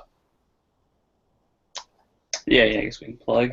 A lot of times. Yeah, we've got the first ones up already for the character bust rotation. Yeah, let's do Saturday, 11:59 p.m. U.S. Eastern Standard Time. It's just design your own character and do a head bust rotation of it. So it's front three quarter, profile, back 3/4, and back. So basically a full turnaround for the first challenge, and then the second challenge will begin the Sunday after every Saturday's deadline. Mm-hmm. I think the next challenge is going to be environment based, so it'll be like I think a forest environment I think is the next challenge. So yeah, every Sunday a new challenge will be posted, and then that challenge will be due at 11:59 Saturday. Hmm. So is there anything else we got upcoming, Travis? Not that I know of. That's just the dailies and the daily challenge, the weekly challenges, and yeah, that's pretty much it. Yep. So yeah, just look out for that. Like the idea behind it is basically every week there'll be a new prompt, and if you take it seriously, it'll basically serve as like a good means for you to get a good portfolio piece. And it's a good working exercise too, because I mean it's similar to client work, right? You'll have a deadline, and you'll have a prompt, and it'll kind of for people starting out, which is the idea for even me and Travis is to kind of force ourselves into that mentality. But yeah, definitely check that out.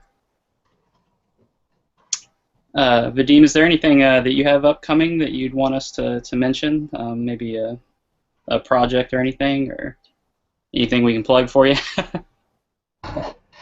Not really. Like I think if someone interested can basically just track my Facebook page, because I was thinking about making kind of either a Gumroad video sometime soon, like on some things like coloring black and white maybe, or just value basics and things like this. Something that I've been watching through a lot of tutorials and stuff, and there usually always some things that you kind of miss in all of them and are mentioned only in some few videos. And I was really kind of interested in maybe making a video where I would combine together all the things that I kind of stumbled upon, interesting things that in other videos that I've seen, and kind of make this little compilation of things of how you can approach like value or colors, certain techniques that might help, certain practices that come in handy, and some like personal stuff, that I just developed like over the last years or something. Like, but basically, if I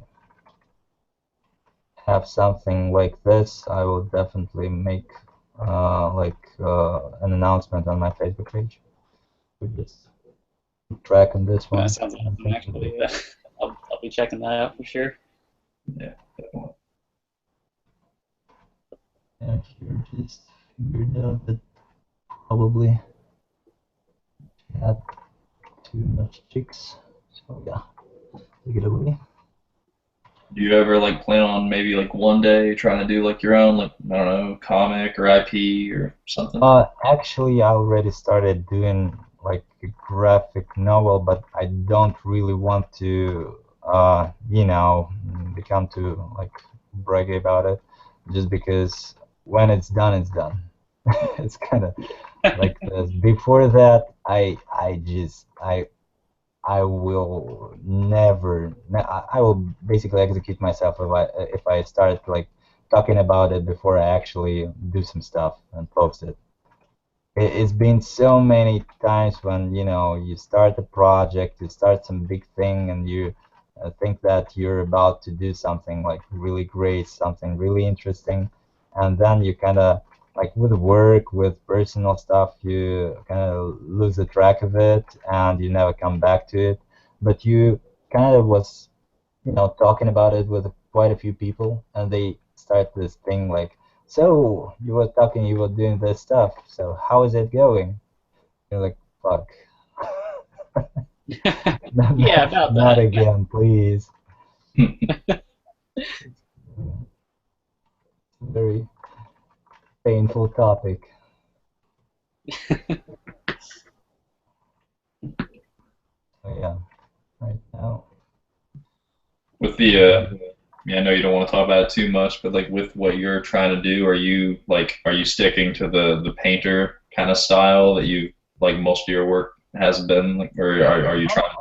I always was interested whether it's possible to do a really elaborately painted graphic novel, like not not like super crazy stuff like every frame is a like ArtStation picture or something, Yeah, but rather like a consistent style where I would see. I don't know.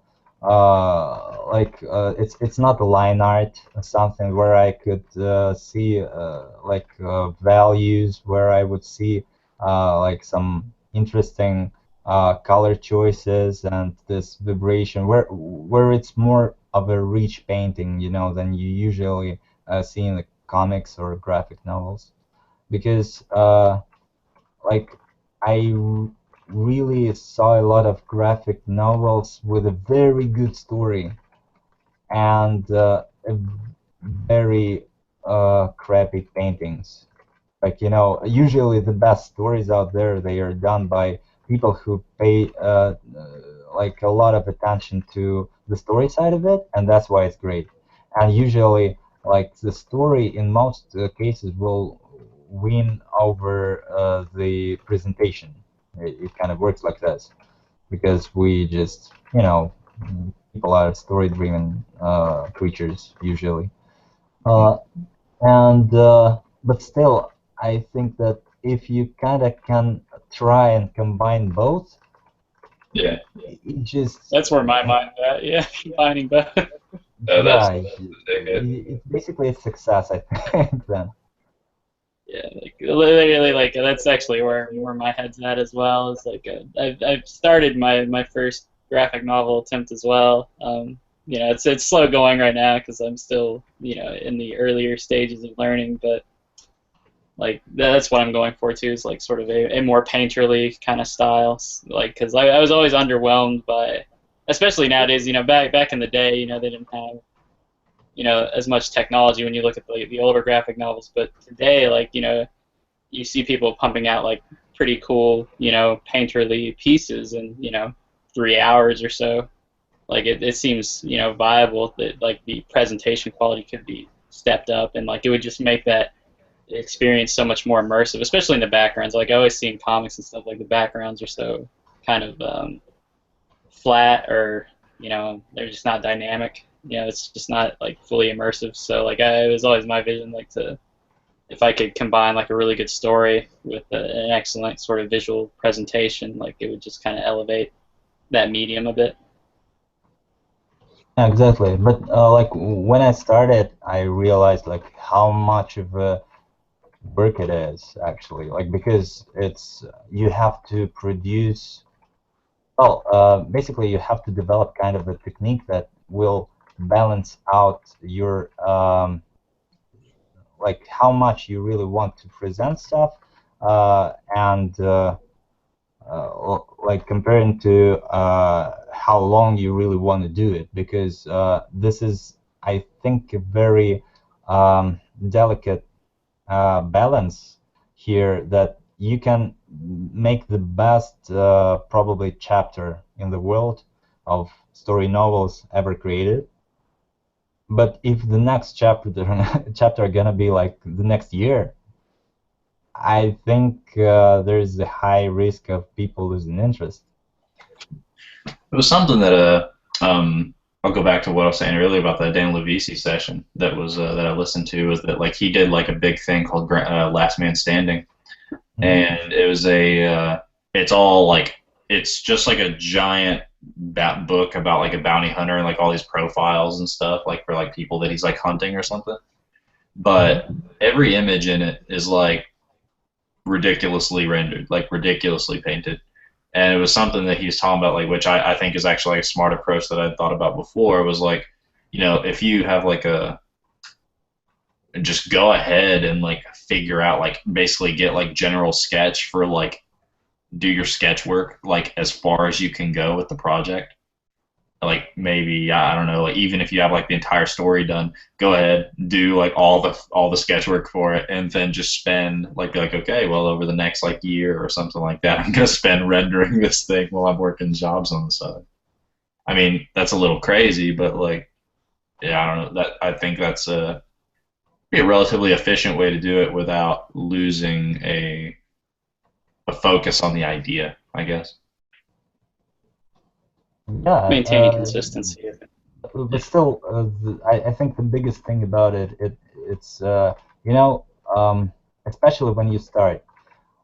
First of all, probably if you, I think if going smart about it, probably you don't really want to, especially if it's like the first time you approach some project like this, you don't really want to start with a personal IP.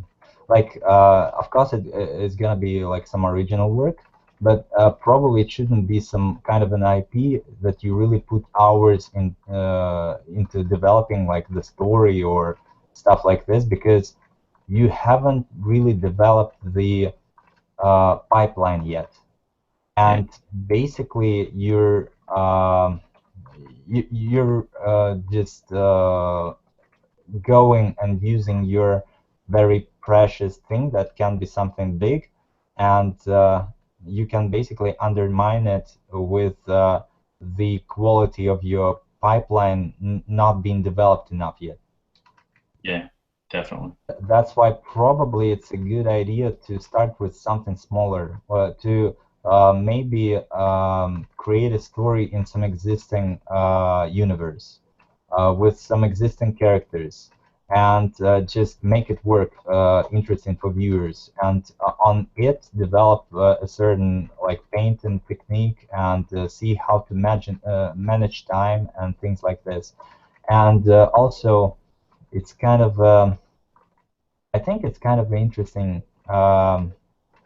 thing to go and try, uh, you know, uh, see whether you can bend a certain existing IP and story to this extent that can be like pleasing to the audience, like interesting to the audience. It's kind of a storytelling experiment as well. You can you can just experiment on so many levels and with so many tools uh, with it without compromising something your personal, something of your own. It's, I think, a very interesting thing to start with.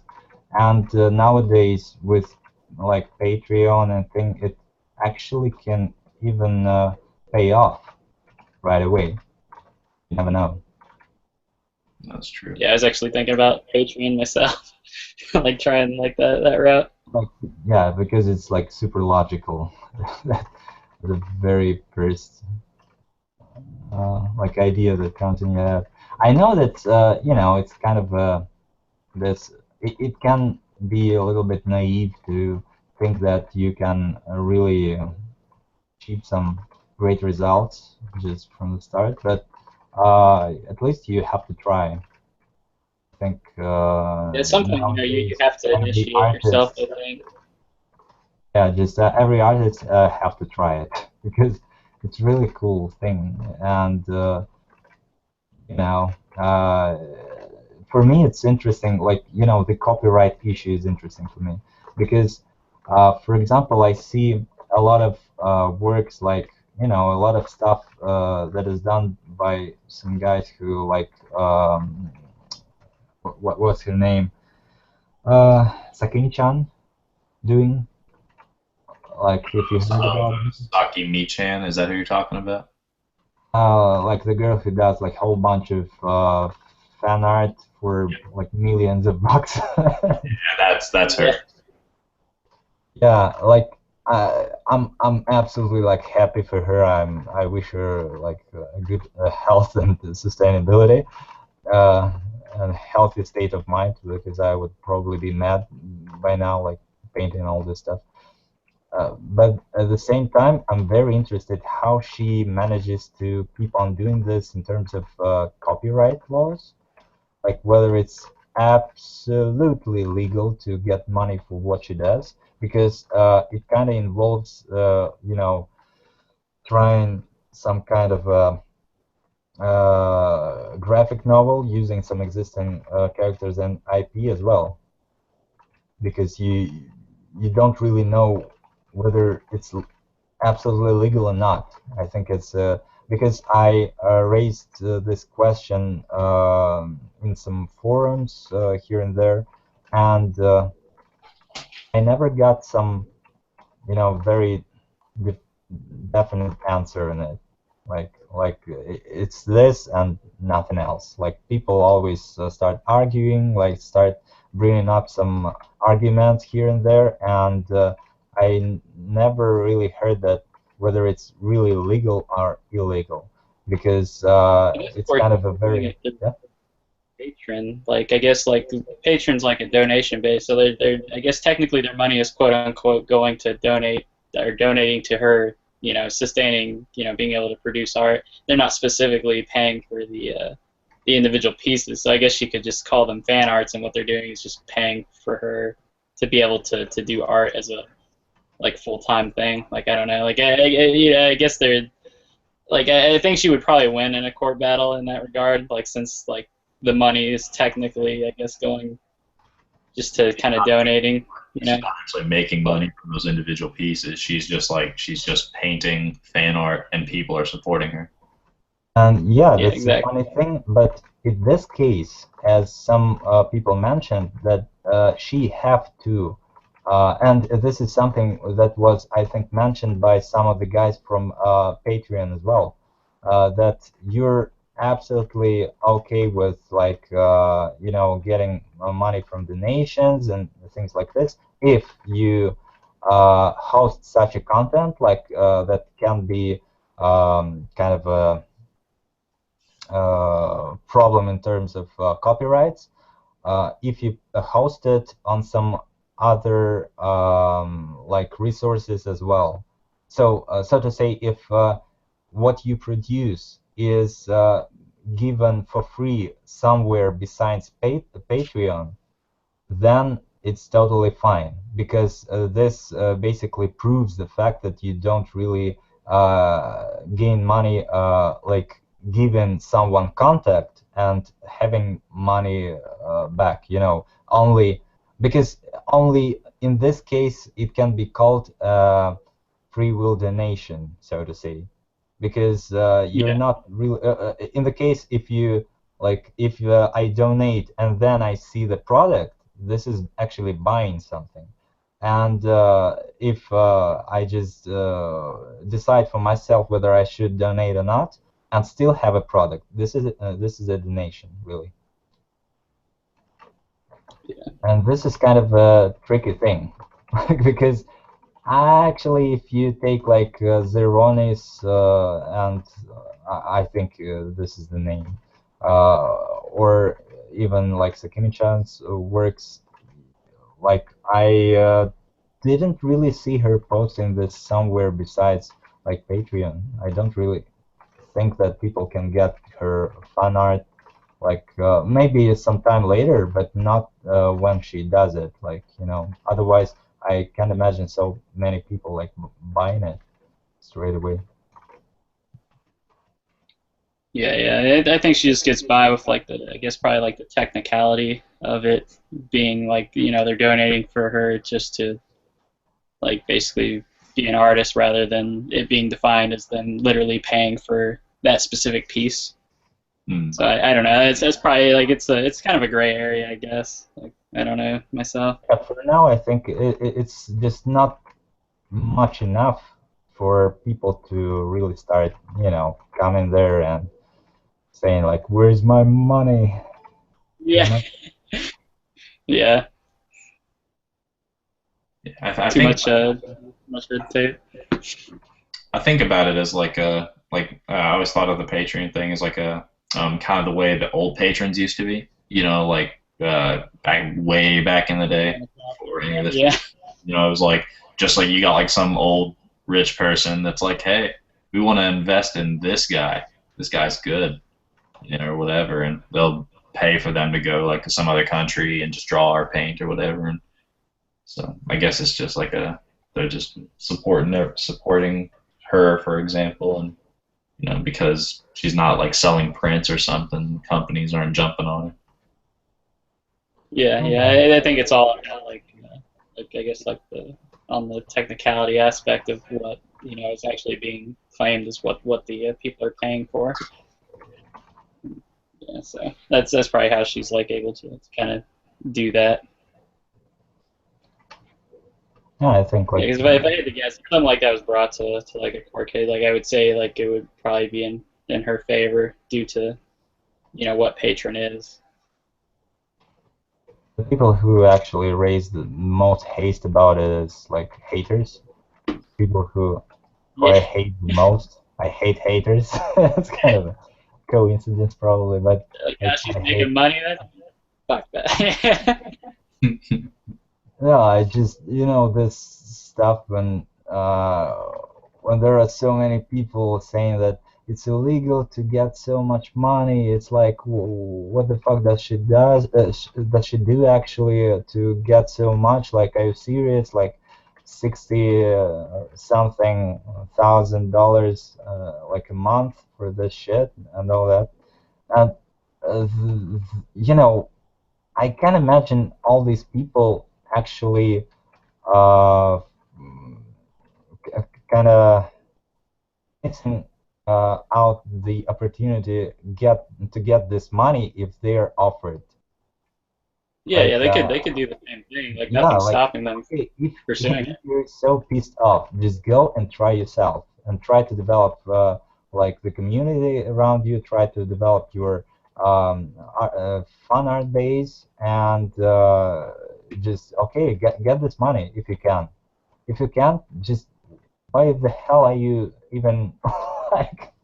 Yeah, the fact that she's done it proves that it can be done. So. Yeah, definitely. Because this is finally like for me, I was very I was very intrigued by this opportunity just because I felt like finally there is some way for artists to get what they probably deserve. Like probably not that much, but still, like if it's so much for now, let us like have this party going for now at least. Yeah, I totally agree. Like that's why I was interested in kind of getting on there because, like, it can be hard, especially freelancing stuff. Like it's a way to kind of balance you out and keep you stable so you can have a greater chance of like doing this full time. Exactly. I don't think I think it's a super hard job actually to do very similar stuff for a very long period of time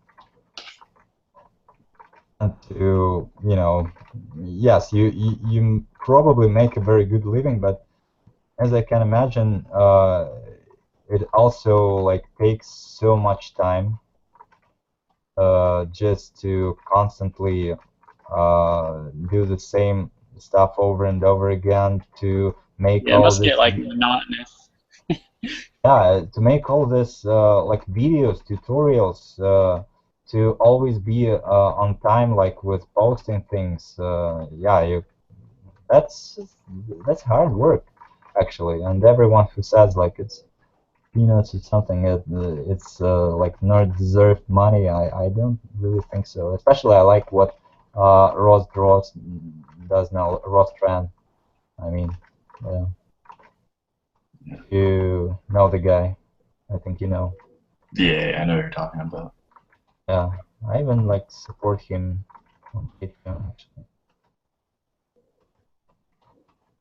And the other thing that I kind of noticed with Patreon is that it really that also talks in its favor, it takes so little money off of you that you don't really care.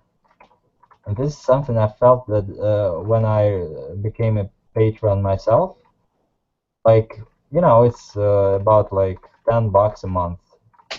They just I don't really want to see these videos because I don't think there's something valuable in there anymore or something, or probably I want to change it to some other like give I don't know $5 a month to some other guy, but I don't really want to bother most of the time. I don't really want to bother like going through this, like logging in, finding where I can sign off, and all of that just because it's $5.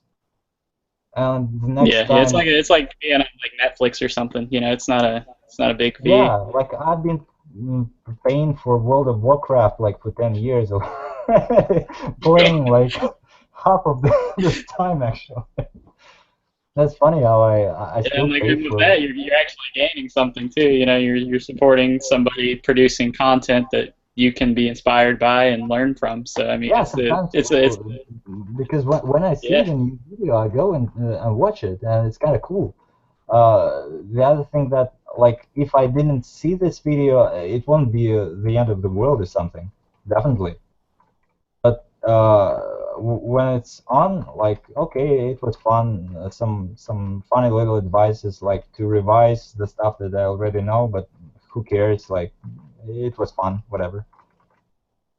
And that's actually what is promising because there are quite a lot of money in the developed world that are kind of that can be spent in this manner like this, and to think that you can go and kind of join this club it's kind of a promising thing.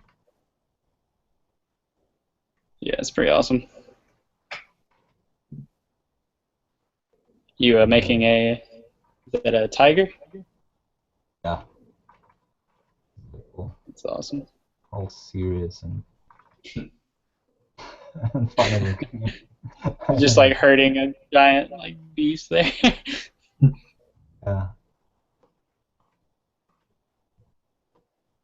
It's funny, like when I do creatures, I don't actually do a lot of creatures, but um,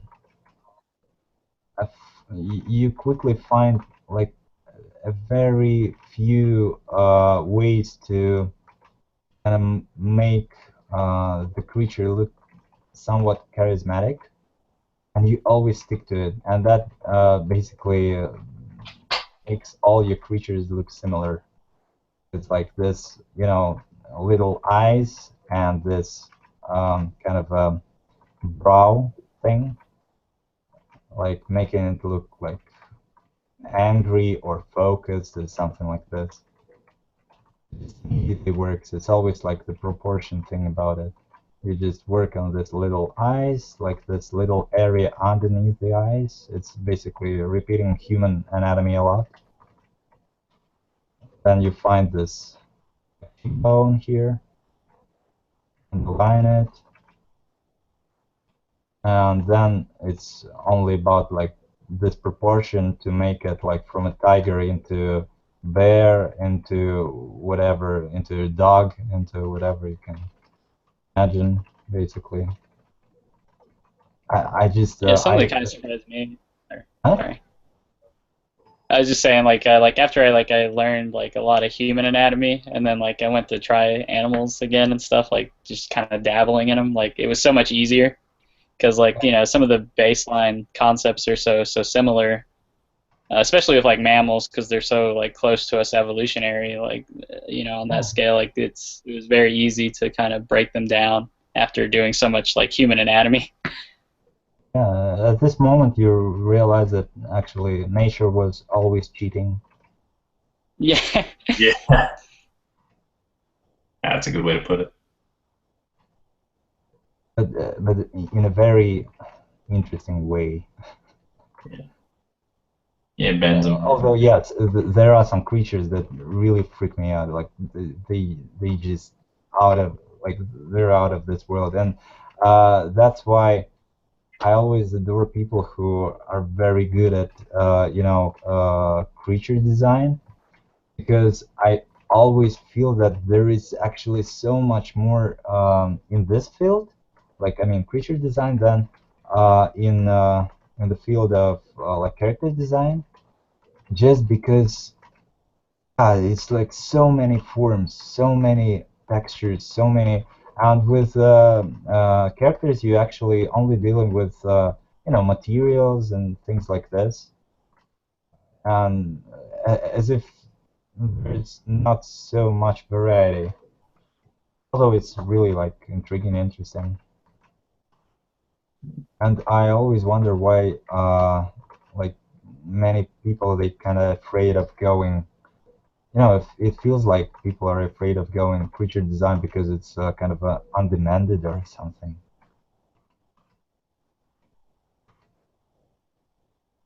Yeah, I just try to dabble in everything, like be a jack of all trades. Yeah, which is very difficult to do. Yeah. Like I kind of started like you, I'm still kind of in that phase, like where like I just like to draw like a lot of chick characters, like just a lot of female characters. Oh Like I yeah, kind of like had that. you can I think just everybody has their favorite thing, I guess. yeah, you can stick in this phase of chick characters for, for a very long time. Just believe me, because you can. Yeah, it's always been like my favorite thing to draw is like developing like female characters. Like it's always been fun. But yeah, I try to force myself to branch out to everything, especially like with like the IP projects I have in my head. Like you have to build a whole world, so it's not like I can avoid landscapes or anything. Like I have to touch on everything if I want to do a complete world. So got to branch out. But yeah, like female characters is probably my favorite subject as well. But honestly, what do you think? Aren't guys easier to paint or draw than chicks? Oh, in the face, especially, yeah, definitely. Like it's very, you can kind of get away with a little more of them. Like they're more blocky usually, like when you're sketching them. But Yeah, yeah. like one little misplaced shadow on like a girl's face, God, like I stress over it like all Whole day. Like thing. Yeah. It's absolutely. It's so challenging. And But like I enjoy the I don't challenge know, though. when painting dudes, I'm so freaking relaxed. Like every time I paint a dude, like you know, the more mass you make, the better it looks. The more manly. Yeah. It's just, it's It's just, also like the pressure, like where I really want my female characters to be really good, I guess, where I have that investment too. Like I'm more hard on myself when I'm rendering them, but like with I guess I don't mind as much when I'm doing like a male character, so like it's not as like a strenuous process, I guess. I don't know. It's weird. Yeah, it is a lot easier to definitely like try to attempt like male figures because like like it's just the difference between like soft forms and hard forms where you have like a much more rigid frame, for like like you said, more rigid, like the better it looks, like the more muscles or whatever. But then like I don't know when you scale back and you just like focus more on like curvature and like just soft forms, it's not really difficult, but you have to cater. It's the same thing with like making a man's face a woman. Like if you put like these big bubbly features on a rigid face, it's gonna look like he's gonna look like a transvestite or something. yeah. So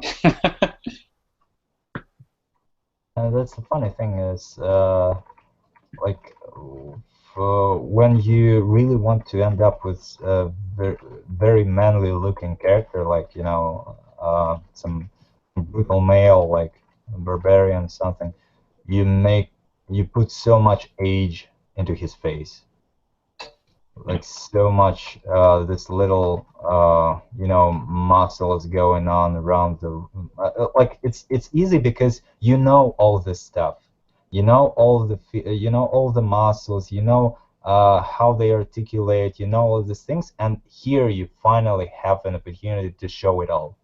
And when you're making a girl, you know all these things, but you can't show them, mm, like Yeah, because once you you have to show get them, it like do it yeah, showing as once you little as show them, possible. you're screwed. Yeah, she's ugly, she's old, she's everything that you don't like. But that's why it's so difficult to paint chicks. Like when you already know how to paint, you already know the anatomy.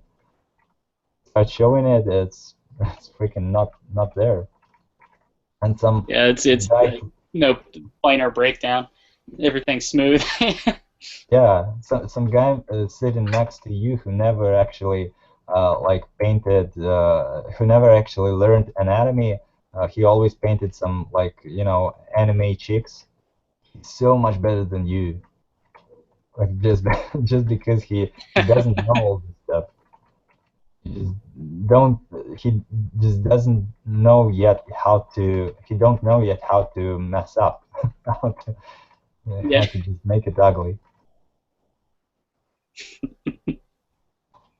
Yeah, that's what makes it difficult, I think, is like um, where like there's less like defined planes. Everything's really smooth, so like it's easier to quantify something that's like has more planes and perspective than something that's like very rounded.